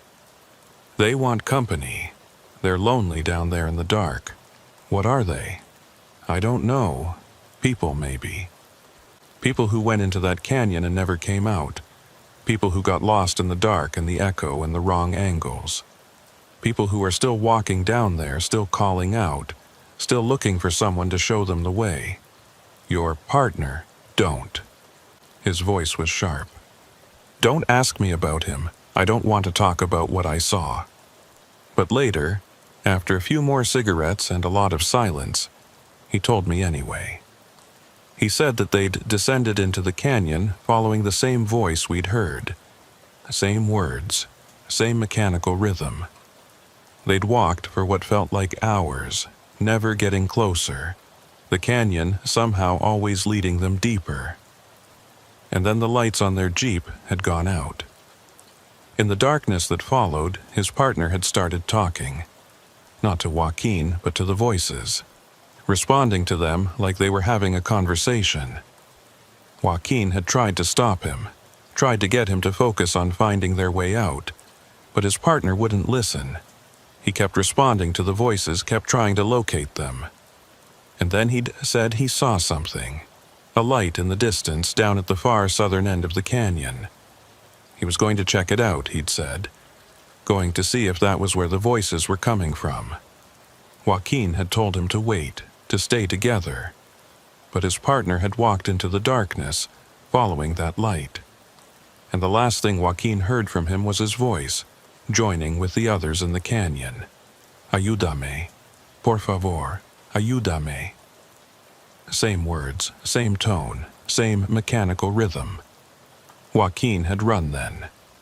Climbed the wall in total darkness, tearing his hands on the rock, not caring about anything except getting out. And when he'd pulled himself over the rim, when he'd looked back down, he'd seen lights in the canyon. Not the Jeep's headlights. Different lights, pale and moving, like flashlights being carried by people walking through the darkness. 6 lights. 6 figures walking in a line. And he'd known, Somehow he'd known that one of those lights was his partner. One of those figures was the man he'd gone into the canyon with. "They're still down there," Joaquin said, crushing out his cigarette. "All of them. Everyone who's ever gone into that canyon and not come out. They're walking in the dark, calling for help, hoping someone will come find them. And when someone does, when someone comes down there to rescue them, they make them stay. Add them to the group. Add another voice to the chorus. That's insane." "Yeah." He looked at me. "But you know I'm right. You've been down there. You've heard them, you know." I wanted to argue. Wanted to say it was grief talking, or shock, or some kind of psychological break. But I couldn't, because he was right. I had heard them. I had seen those figures standing at the base of the wall, pointing up at us. Joaquin was right, and that was the most terrifying thing of all. They shut down patrols of Devil's Canyon after that, called it a safety issue, said the terrain was too dangerous for routine patrol work. Anyone assigned to Sector 14 now is briefed that the canyon is off limits, except for specific operational needs. But I still hear the stories. Other agents who work the area, who patrol the rim at night. They say they hear voices coming from the canyon. Multiple voices now, more than there used to be. All calling out in that same mechanical rhythm. "Ayúdame, por favor, ayúdame." And sometimes, late at night, you can see lights down there, pale and moving, like flashlights carried by people walking through the darkness. 6 lights, Joaquin said. But the agents who watch now say they count more. 7, 8. Sometimes 10 or more. Devil's Canyon is collecting them. Everyone who goes down there, everyone who tries to answer those calls for help. It takes them and makes them part of itself. Adds their voices to the chorus, adds their lights to that procession walking endlessly through the dark. I'm leaving Border Patrol next month, taking a job with a security company in Phoenix, indoors, climate-controlled, as far from the desert and the border and that canyon as I can get. But I know it doesn't matter, because sometimes, late at night when I'm trying to fall asleep, I hear it. Faint, like it's coming from very far away, but unmistakable. Ayúdame, por favor, ayúdame. And I know that sooner or later, that canyon is going to call me back. Going to pull me down into its darkness like it's pulled everyone else who's heard its voice. I just hope when it does I'm strong enough to resist. Strong enough not to descend into that darkness looking for the source of those calls. But I don't think I will be. Because I dream about it now. Dream about walking into Devil's Canyon at night, flashlight in hand, following those voices deeper and deeper. And in my dreams, I never come back out. I just join the others, walking endlessly through the dark, adding my voice to theirs, calling out for help that will never come.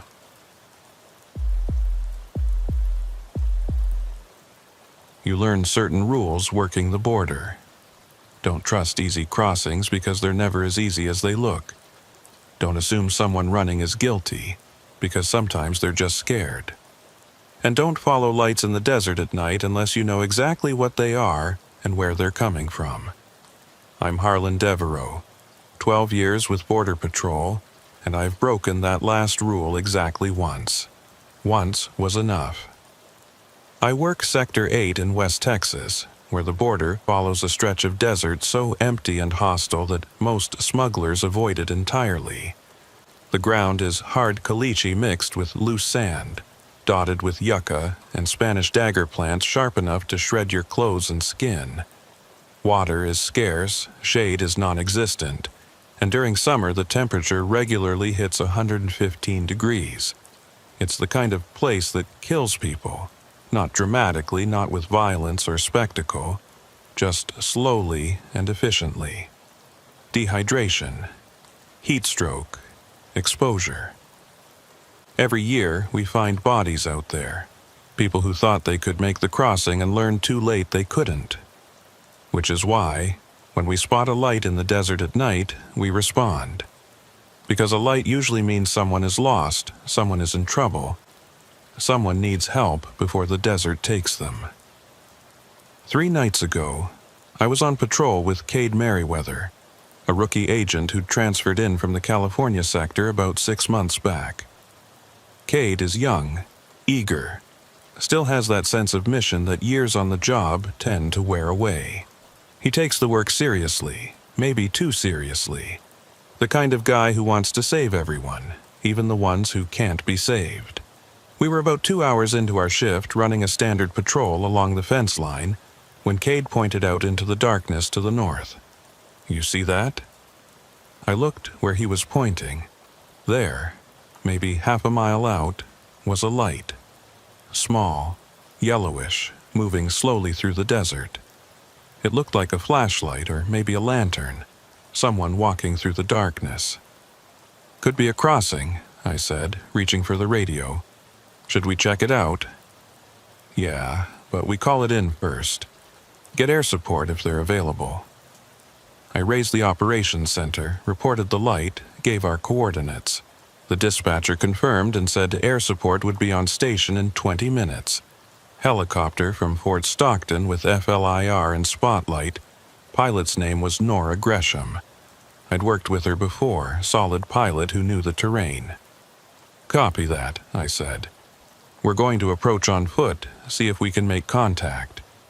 10-4. Be advised we're getting unusual atmospheric readings for your area. Some kind of temperature inversion. Radio communication may be affected. Understood. I hung up and looked at Cade. We walk in slow, announce ourselves clearly, and we do not separate. Got it? Got it. We pulled the vehicle off to the side and started walking north toward the light. The desert at night has a quality of silence that's almost oppressive. Like the darkness itself is muffling sound. Our boots on the hardpan seemed too loud, our breathing too obvious. The light continued moving ahead of us, steady and slow. As we got closer, I could see it better.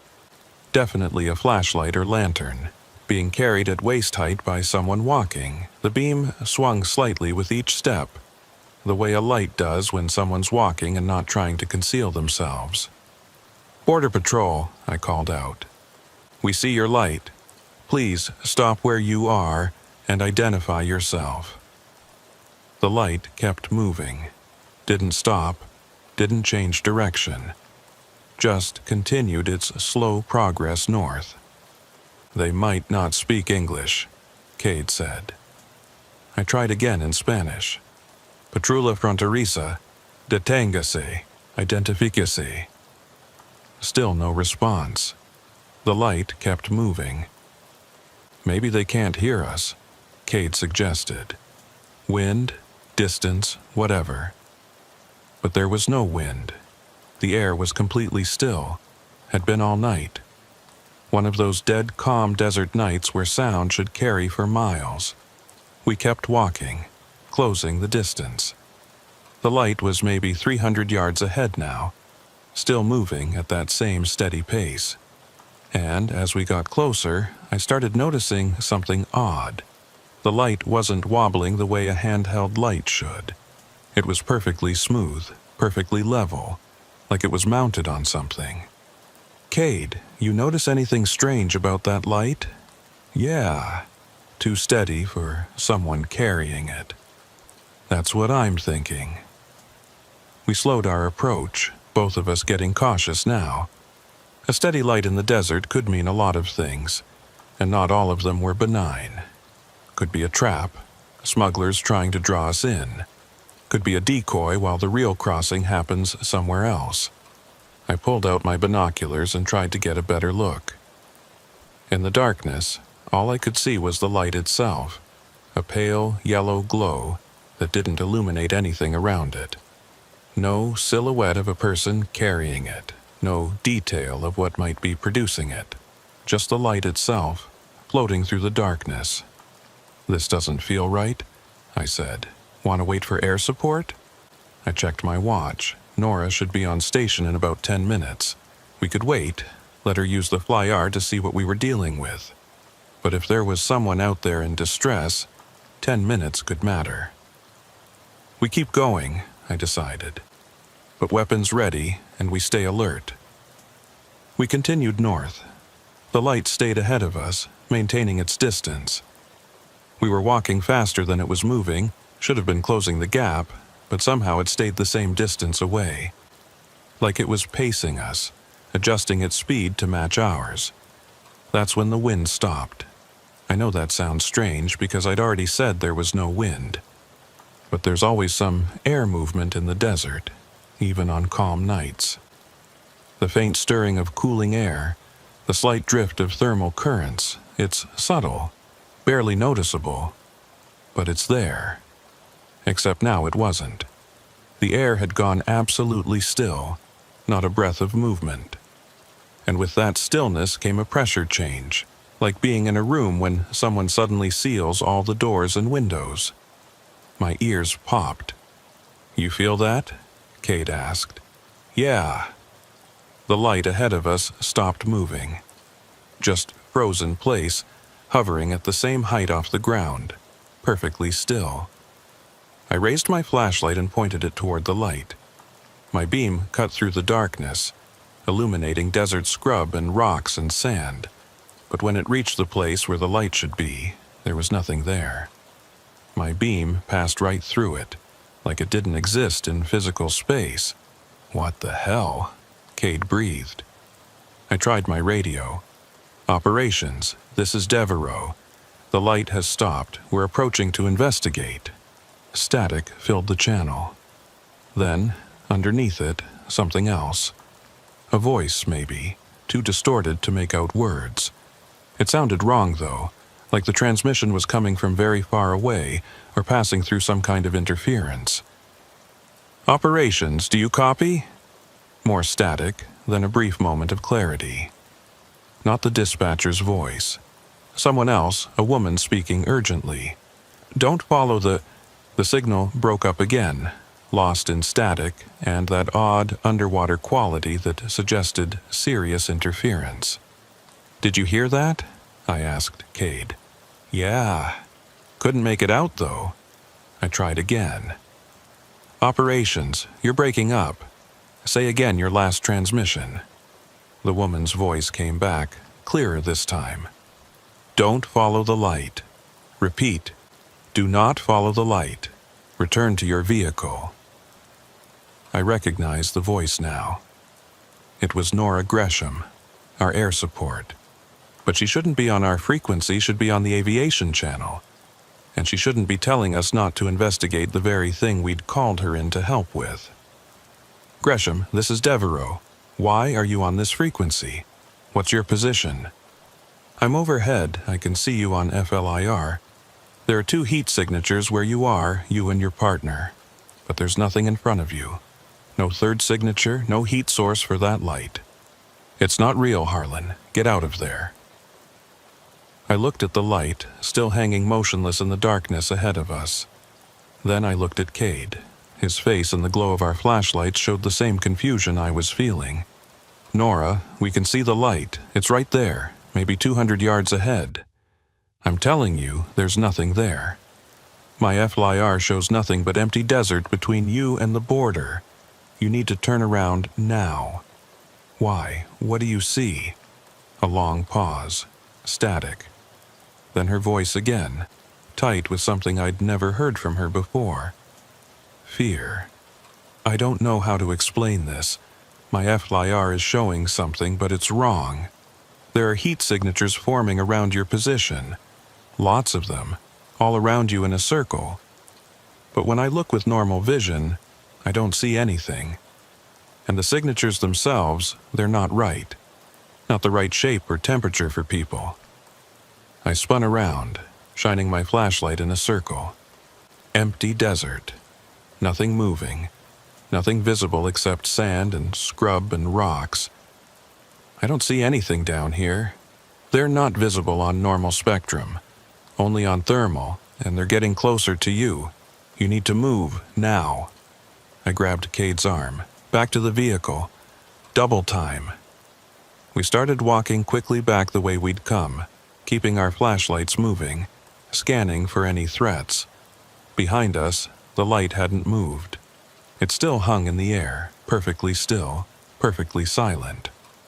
Nora's voice crackled over the radio again. The signatures are following you. They're maintaining their distance, but they're definitely tracking your movement. How many? I count 12. No, 15.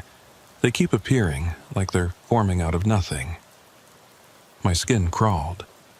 We were walking through empty desert, seeing nothing, while overhead Nora was watching 15 thermal signatures circle us like wolves around prey. How far are we from the vehicle? About 400 yards. Keep moving, don't stop. We picked up our pace, almost jogging now. The pressure in the air had increased, making it harder to breathe. And there was a sound now, faint but growing louder. A low humming, almost below the threshold of hearing, felt more than heard. It was coming from all around us, vibrating through the ground and the air. Nora, are you hearing this? Negative. I don't hear anything unusual. But the thermal signatures are moving faster. They're trying to cut you off from the vehicle. Can you get lower? Shine your spotlight on them? I can try. I heard the helicopter descending, heard the change in rotor pitch as Nora brought it down. Then the spotlight came on, a brilliant white beam that lit up the desert like daylight. And in that light, for just a moment, I saw them. They weren't solid, not really. More like distortions in the air, heat shimmer made visible, roughly human-shaped but wrong, too tall, limbs too long, movements too fluid. They were surrounding us in a loose circle, maybe 30 feet away, and as the spotlight hit them, they seemed to recoil, pulling back from the light. Jesus Christ, Cade gasped. Run, I said. We ran, full sprint, not caring about the rough ground or the plants that tore at our clothes. Behind us, I could hear that humming getting louder, more intense. Could feel the pressure building, like the air itself was getting thicker. The spotlight followed us, keeping us lit, and in its beam I could see our shadows. Multiple shadows, more than just the two of us. As if those things circling us were close enough now to cast shadows of their own, even though I still couldn't see them directly. Almost there, Nora's voice said over the radio. 100 yards. The vehicle's lights were visible ahead, parking lights we'd left on. We were going to make it. That's when I heard Cade yell. I looked back and saw him on the ground, having tripped over something. He was scrambling to get up, but one of those distortions was right next to him, closer than the others had gotten. In the spotlight beam, I could see it clearly now. Tall, impossibly thin, with arms that reached nearly to the ground.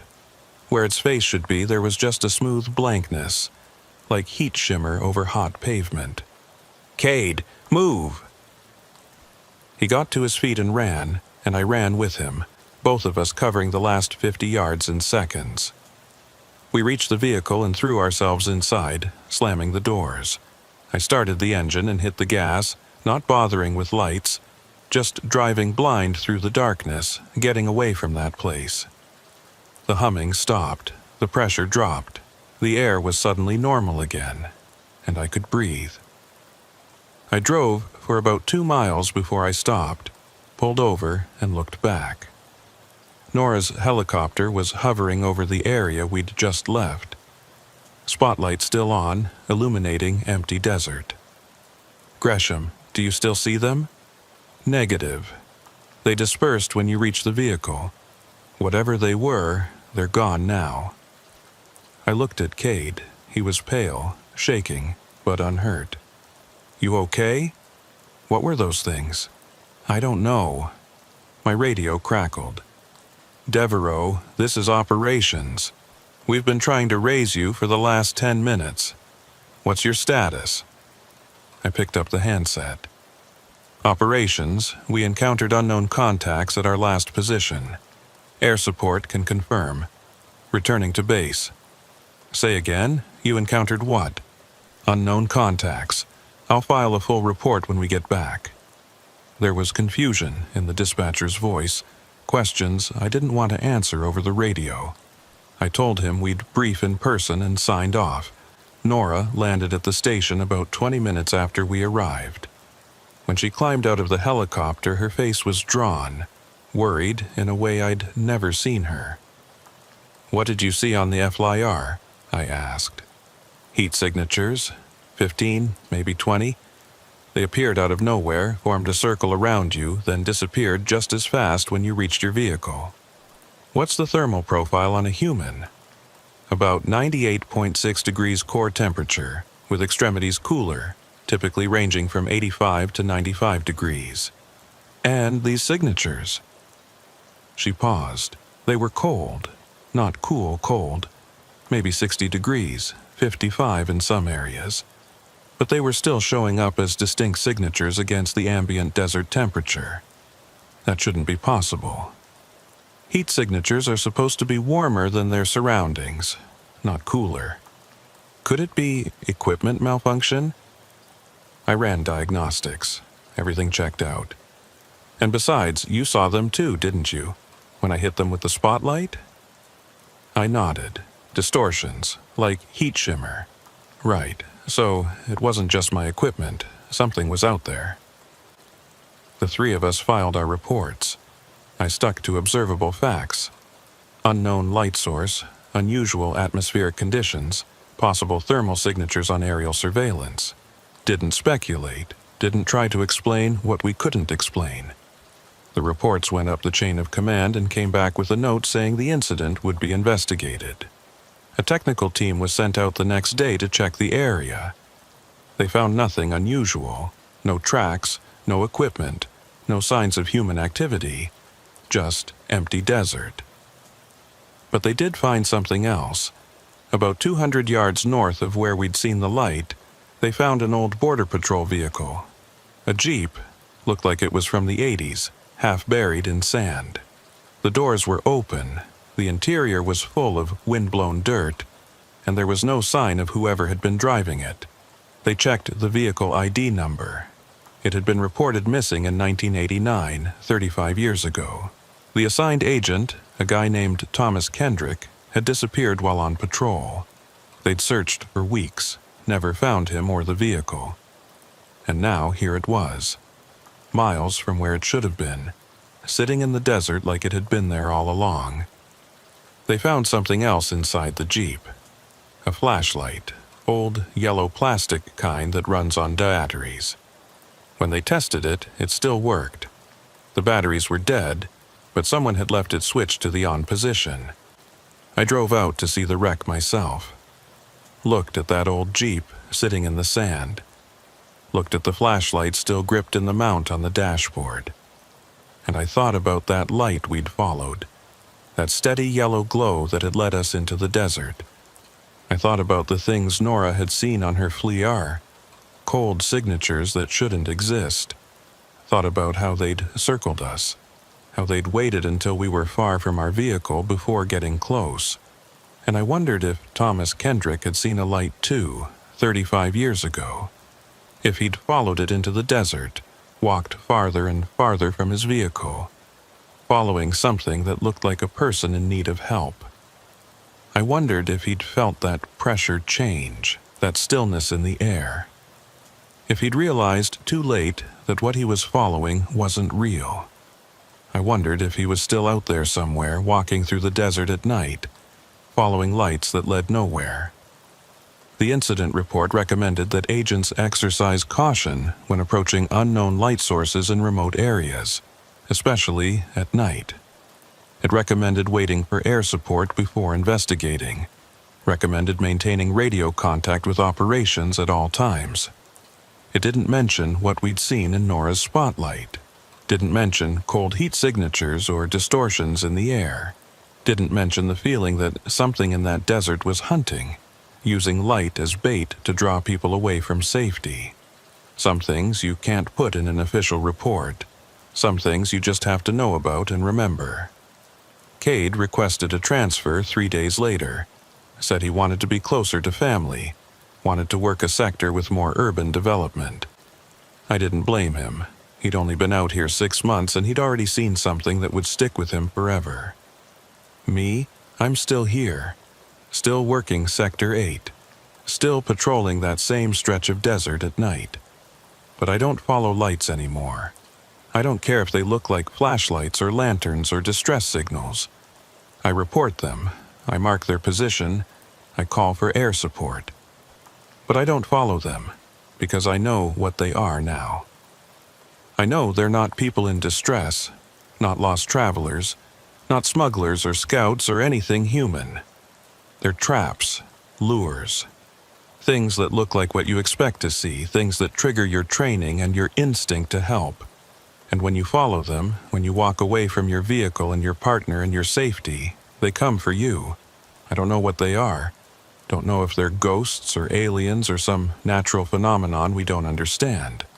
Don't know if they're intelligent or just operating on instinct, like anglerfish in the deep ocean, using light to draw in prey.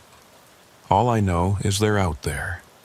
In the empty places, the dark places, the places where people go missing and are never found. They're waiting with their lights and their silence and their cold signatures that shouldn't exist. And sometimes, late at night when I'm on patrol, I see them. A light in the distance, steady and yellow, moving through the darkness. And I note its position and I call it in and I keep driving. I keep driving, and I don't look back.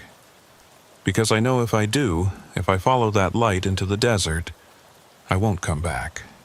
I'll become like Thomas Kendrick, like all the others who followed lights they shouldn't have followed. I'll disappear into the darkness, and they'll find my vehicle months or years later, half buried in sand, door hanging open, flashlight still switched to on. And someone else will see my light, someone else will follow it, thinking they're helping, thinking they're doing their job, and the desert will take them too. Last night, Nora called me. She'd been up on a routine patrol, scanning with her FLIR, when she'd seen something that made her think of our encounter. "There are lights out there," she said, "lots of them. 10, maybe 15, all moving through the desert in different directions. And when I check them on thermal, there's nothing there, just cold spots, like the ones I saw before. Where? All through Sector 8, but concentrated around the area where we found Kendrick's Jeep. Did you report it?" What would I report? That I'm seeing lights that don't exist? Tracking cold signatures that shouldn't be possible? They'd ground me, Harlan. They'd say my equipment is malfunctioning or I'm seeing things. So what are you going to do? Nothing. Just watch them, keep track of them, and hope nobody else is stupid enough to follow them. We hung up, and I sat there thinking about those lights. Thinking about how many there were now. 15, where before there had been 1. Thinking about how they spread through the desert like a disease, multiplying, growing, waiting for people to find them. I think they're collecting, taking people who follow them, adding them to their number. Thomas Kendrick became one.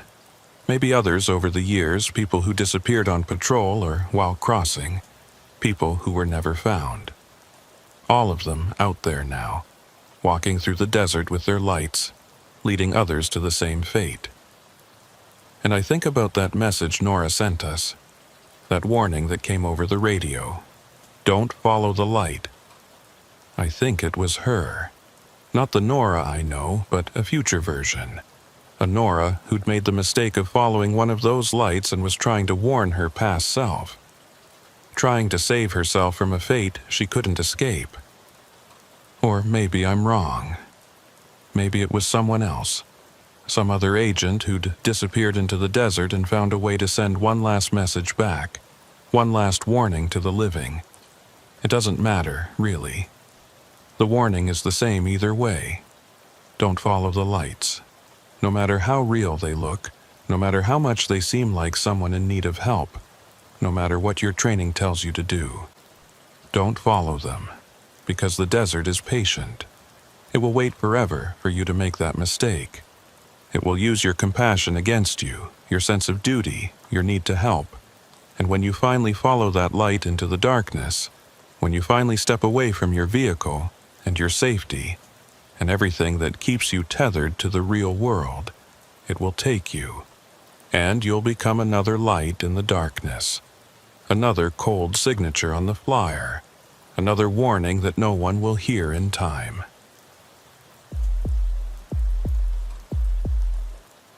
We find them all the time. Abandoned structures in the desert, temporary shelters used by smugglers to stage operations or hold people waiting for transport. Most are just crude setups, tarps over wooden frames, sometimes an old trailer or shed that's been there so long nobody remembers who built it. We raid them, document what we find, and move on. The desert reclaims them eventually, sand and wind erasing all evidence they ever existed. But some leave marks that don't fade. I'm Elias Treadwell, 9 years with Border Patrol, currently working Sector 12 in southern Arizona. We've got about 40 miles of fence line and twice that much open desert to monitor. It's rough country, mountainous in parts, with canyons and washes that make vehicle access nearly impossible. Most of our work is done on foot or with ATVs, and we coordinate closely with our K9 units when we're tracking people through difficult terrain. 2 weeks ago, we got a tip about a safe house operating in the mountains about 8 miles north of the border. The information came from someone who'd been held there, managed to escape, and wanted to help us shut the operation down. They gave us coordinates, described the building as an old mining office from the 50s or 60s, adobe construction, partially collapsed roof. Said there had been about 20 people held there when they escaped, mostly families from Central America, waiting for smugglers to move them north to Tucson. We planned the raid for early morning, 4 a.m., before the smugglers would be awake but late enough that we'd have our full team in place. 6 agents, 2 K9 units, and air support standing by in case anyone ran.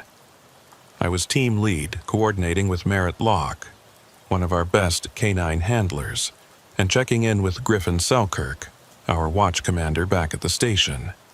We approached on foot, no lights, using night vision to navigate.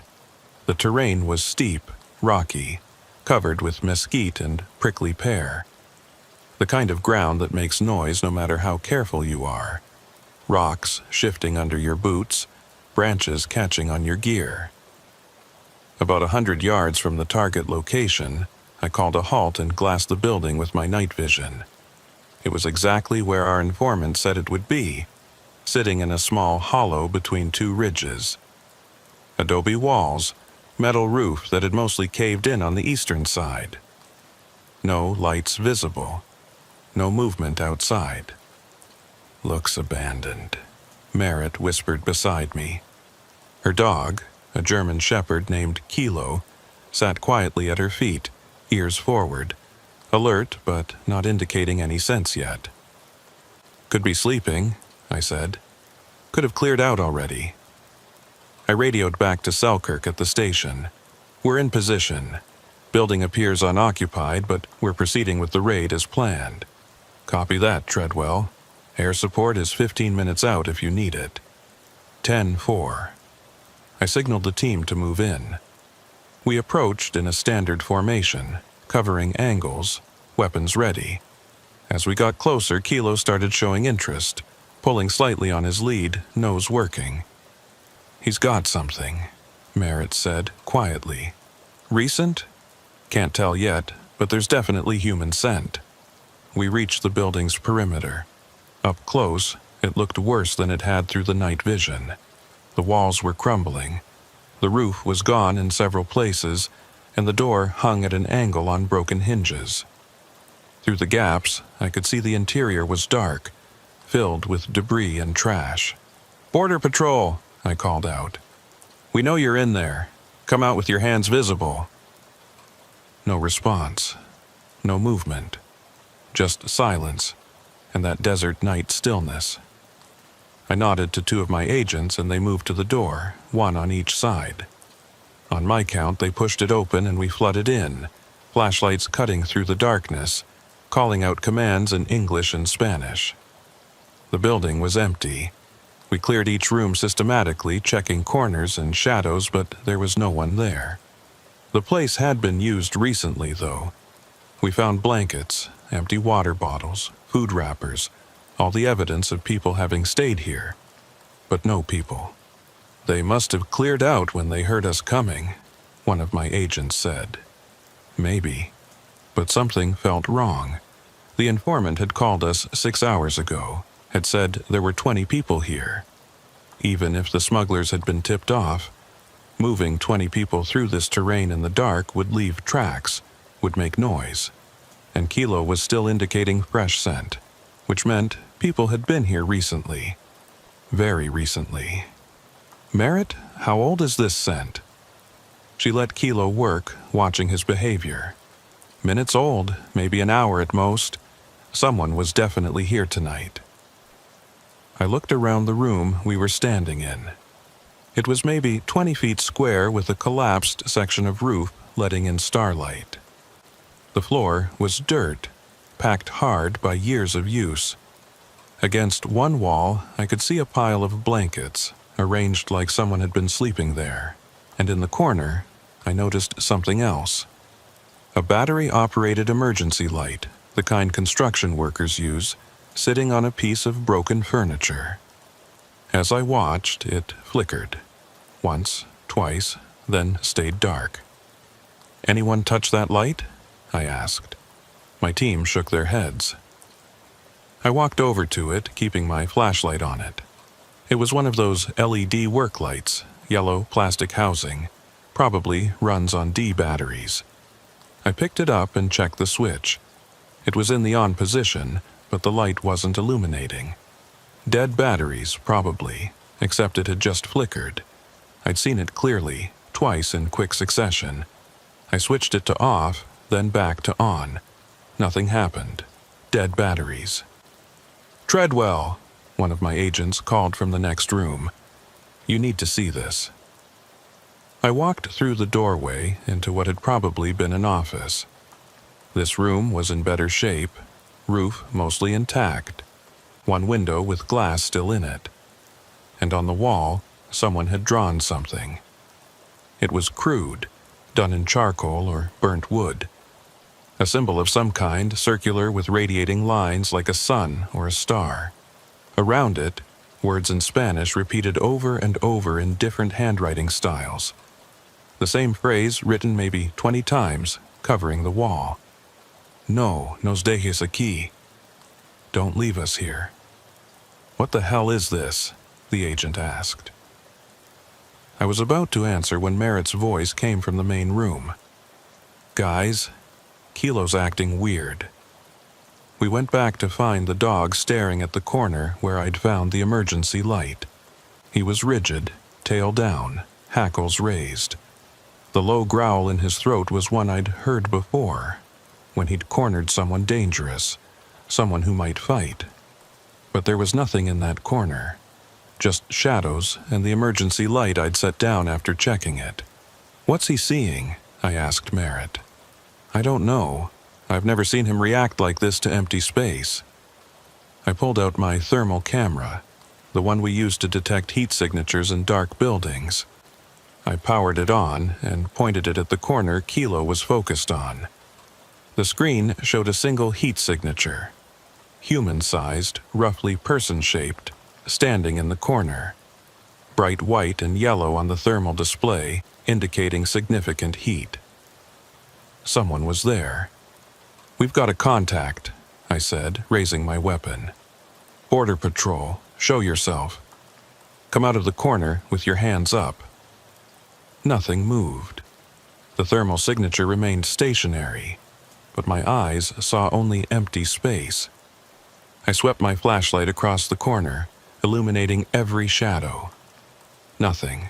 No person, no hiding place, just adobe wall and dirt floor. But the thermal camera didn't lie. Someone was standing right there. "This doesn't make sense," I said, checking the camera again. The signature was still there, still showing human temperature. The thermal is showing a person, but there's no one there. Equipment malfunction? One of my agents suggested. Can't be. Look at this.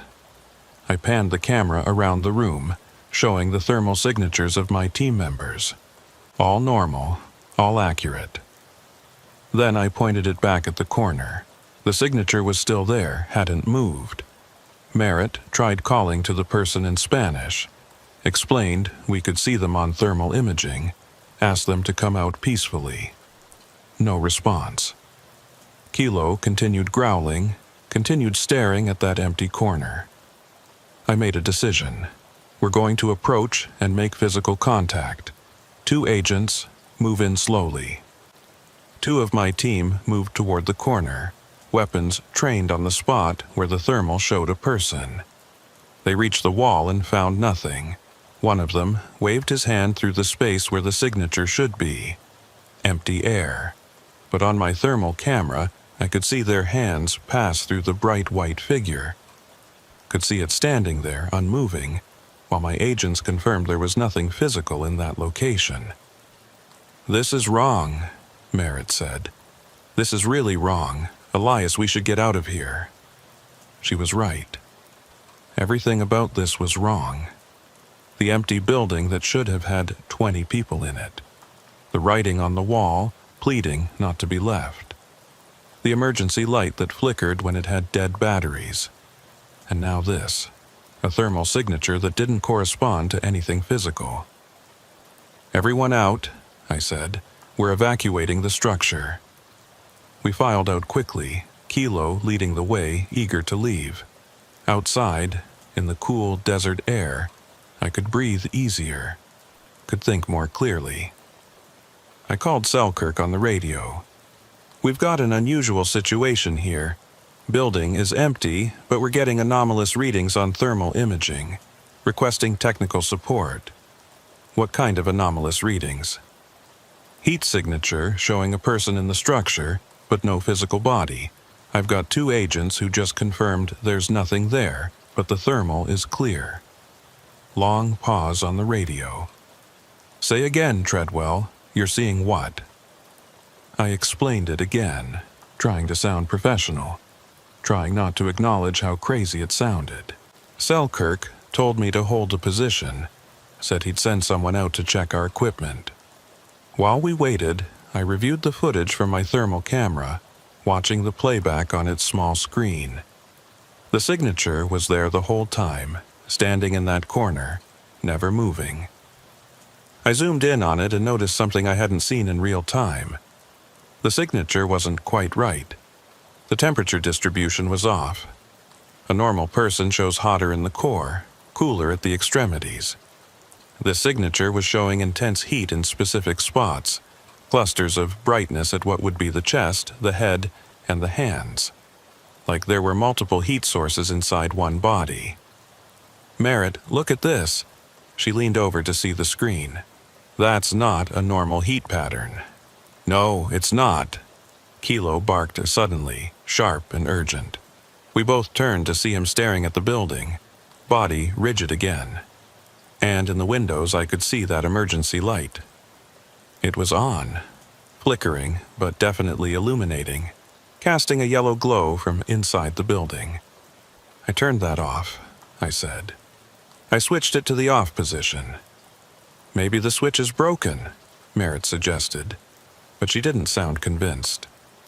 I raised my thermal camera and pointed it at the building. The signature was still there, still in the same corner. But now there were more of them. I counted 5, then 8, then 12. All roughly human-shaped, all showing that same abnormal heat pattern.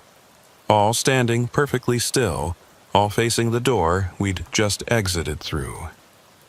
"Guys," I said quietly, "we need to back up now."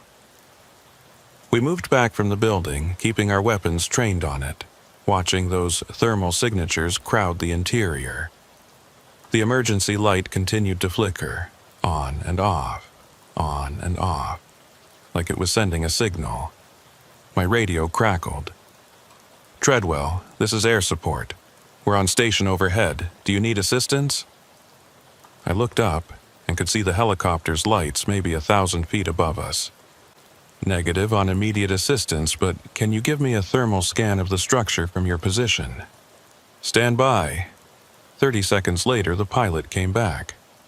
Treadwell, I'm showing multiple heat signatures inside the building. Looks like at least 15, maybe 20. They're all stationary, all oriented toward your position. Can you see them with normal vision? Negative. Building appears dark and empty on visual, only showing on thermal. 20 signatures. The same number of people our informant had said were being held in this safe house. 20 people who should have been here but weren't. 20 thermal signatures with no physical bodies. What's your recommendation? I asked the pilot. From what I'm seeing, this looks like some kind of technical malfunction. Thermal cameras can produce false readings under certain atmospheric conditions. But I've never seen a false reading that mimics human shapes this accurately. And I've definitely never seen this many false readings at once. I was about to respond when one of the thermal signatures moved. It stepped forward, away from the group, and approached the doorway. I could see it clearly on my camera, walking with a normal human gait, its heat pattern shifting as it moved. The emergency light flickered faster, more urgently. "It's coming out," Merritt said, her voice tight. We all trained our weapons on the doorway. The thermal signature reached it, paused, and then stepped through into the open air. I could see it on the thermal camera, standing just outside the building, maybe 20 feet from our position. But with my eyes, with normal vision, I saw nothing. Just empty space between us and the doorway. "Border Patrol," I called out. "We can see you on thermal imaging. Identify yourself." The signature didn't respond, didn't move, just stood there facing us. And as I watched on my camera, it raised its arms. Slowly, deliberately, it extended them toward us in a gesture that looked like pleading, like begging. And I heard it. Not with my ears, but somewhere deeper. A voice, or maybe many voices, speaking as one. "Help us, please, don't leave us here." The same words from the wall. The same plea, but now spoken directly into my mind, bypassing sound entirely. "Did you hear that?" I asked my team. They all nodded, faces pale in the starlight. They'd heard it too. All of us had. The signature on my camera took another step forward. Behind it, the others were emerging from the building, one by one, filing out into the desert. I counted them as they appeared on my thermal display. 15, 18, 20. All of them raising their arms in that same pleading gesture. All of them facing us. "Help us, please. Don't leave us here." The voices were louder now, more insistent. And with them came a pressure, like the air itself was pushing against us, trying to hold us in place. "We're leaving," I said to my team. "Now. Back to the vehicles." We started moving, backing away from the building and those thermal signatures that kept advancing. Kilo was pulling hard on his lead, desperate to run. Merritt let him have more line, and he practically dragged her up the slope. As we climbed, I kept my thermal camera pointed back at the building. The signatures weren't following us anymore. They'd stopped at the perimeter of the hollow, standing in a line, arms still raised, still pleading.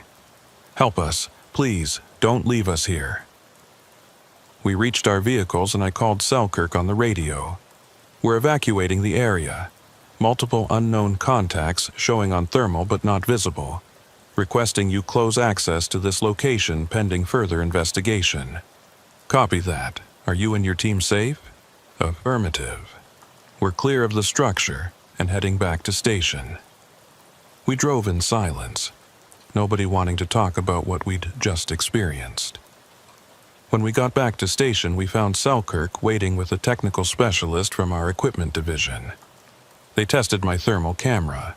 It functioned perfectly. No malfunctions, no false readings. When they reviewed the footage, they saw the same things I'd seen. 20 human-shaped heat signatures with abnormal temperature patterns standing in and around an abandoned building. I don't have an explanation for this, the specialist said. The camera is working correctly. If it recorded these signatures, then they were there. Something was producing heat in those locations, something organized enough to mimic human shapes. But we couldn't see them, I said. With our eyes, with flashlights, there was nothing there.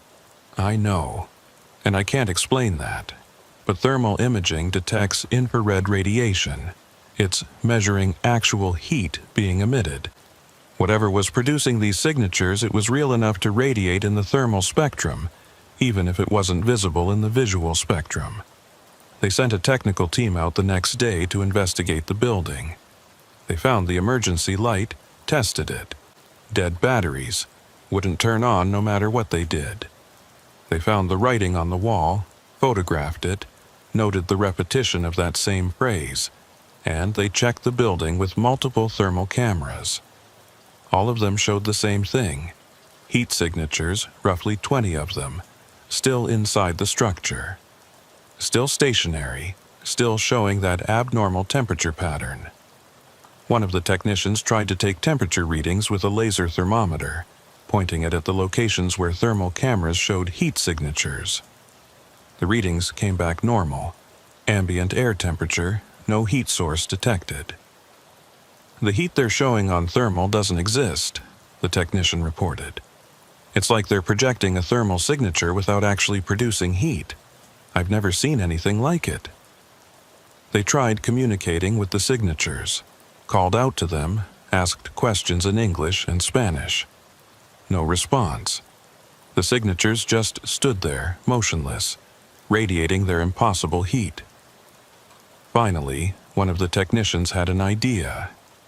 He brought a regular visual camera and set it up on a tripod, pointing at one of the thermal signatures.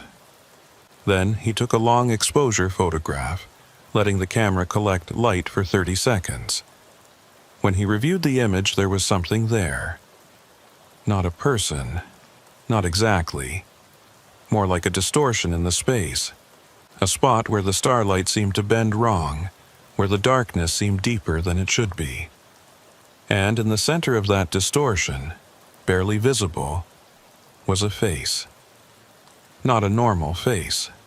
The proportions were wrong, features too sharp, eyes too large.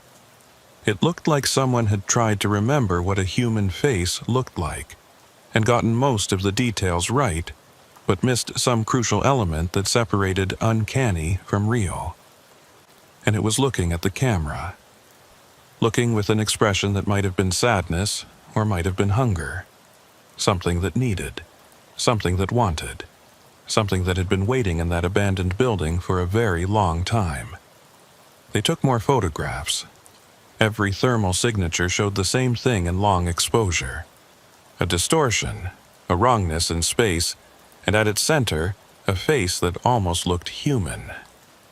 The building was officially marked as structurally unsafe and closed to all personnel.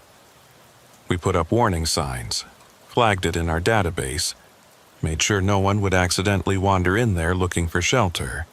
But the thermal signatures remain. Every time we fly over in a helicopter with FLIR, every time someone points a thermal camera in that direction, they're there. 20 of them, standing in and around that building, radiating impossible heat. And sometimes on quiet nights, people report hearing voices coming from that direction. The same plea carried on the desert wind. Help us, please. Don't leave us here. Our informant, the one who told us about the safe house, the one who'd said there were 20 people being held there, we tried to contact them for a follow-up interview. We had questions about who exactly had been there, about when they'd escaped, about what they might have seen. But when we called the number they'd given us, it was disconnected. When we checked the address, it didn't exist. The informant had given us fake contact information. Or maybe they'd given us real information and then disappeared. the way people sometimes do in this work. We checked our records for any reports of missing persons from that area, anyone who might have been held in that safe house and never made it out. We found 17 cases over the past 20 years. People who'd crossed the border and vanished somewhere in the mountains. People whose families had reported them missing but who were never found. 17 confirmed cases. And we were seeing 20 thermal signatures. I think about those 3 unaccounted signatures sometimes. Wonder if they're people we don't have records for, people whose disappearances were never reported. Or wonder if they're people who haven't disappeared yet, people who are still out there but whose fate is already written, already waiting in that building. I think about that emergency light, flickering on and off with dead batteries, about those faces in the long exposure photographs, almost human but not quite, about that plea echoing in my head, those voices asking not to be left behind. And I think about our informant who told us there were 20 people in that building, who gave us exact coordinates but fake contact information, who sent us to a place where 20 thermal signatures waited but no physical bodies existed. I think they knew. Somehow, they knew what was in that building. And they wanted us to know too, wanted us to see it, to document it, to acknowledge that something was there. Because I think those 20 thermal signatures were people once. Real people who crossed the border looking for a better life and got caught by smugglers who held them in that building. People who waited for transport that never came, who were abandoned in the desert and left to die. And I think some part of them is still there, still waiting, still radiating the heat of living bodies even though those bodies are long gone, still pleading not to be left behind, even though it's far too late for rescue. The writing on the wall said it plainly. No nos dejes aquí. Don't leave us here. But we did leave them, someone did. Left them in that building in the mountains, left them to the desert and the heat and the slow death of abandonment.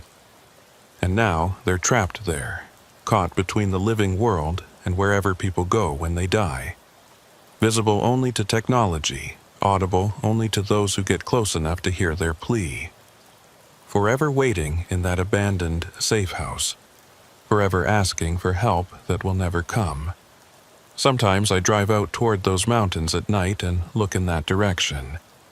I can't see the building from the road, can't see any lights or movement, but I know they're there. 20 thermal signatures standing in the darkness, raising their arms in an endless gesture of pleading. Help us. Please, don't leave us here.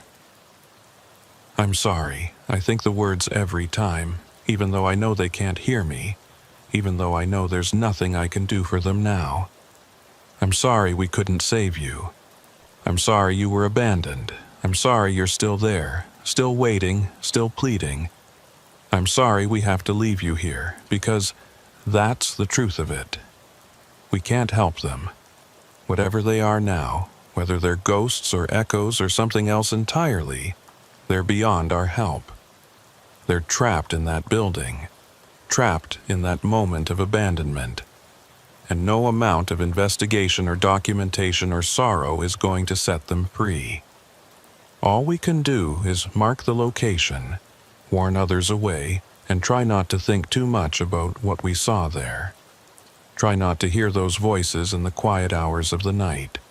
Try not to imagine what it feels like to be left behind in an abandoned building in the desert, calling for help that never comes, feeling the heat drain from your body while your thermal signature remains, a ghost of life in a shell of death.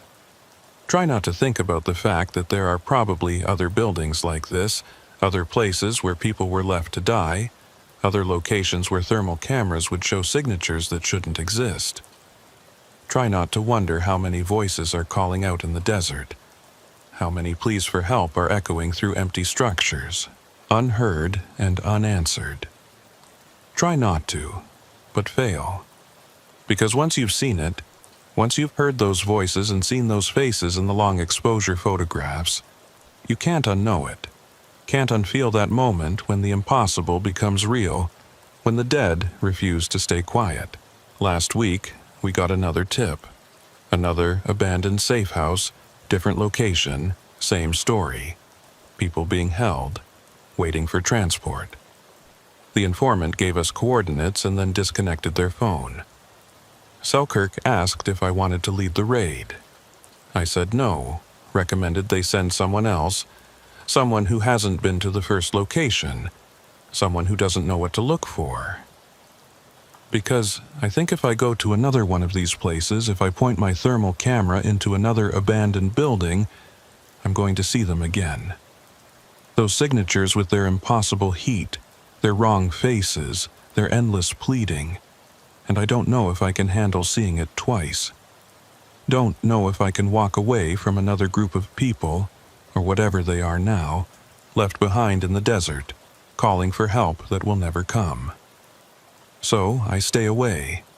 I patrol other parts of the sector, I respond to other calls, and I try not to think about that building in the mountains where 20 thermal signatures stand in the darkness, raising their arms, pleading not to be left.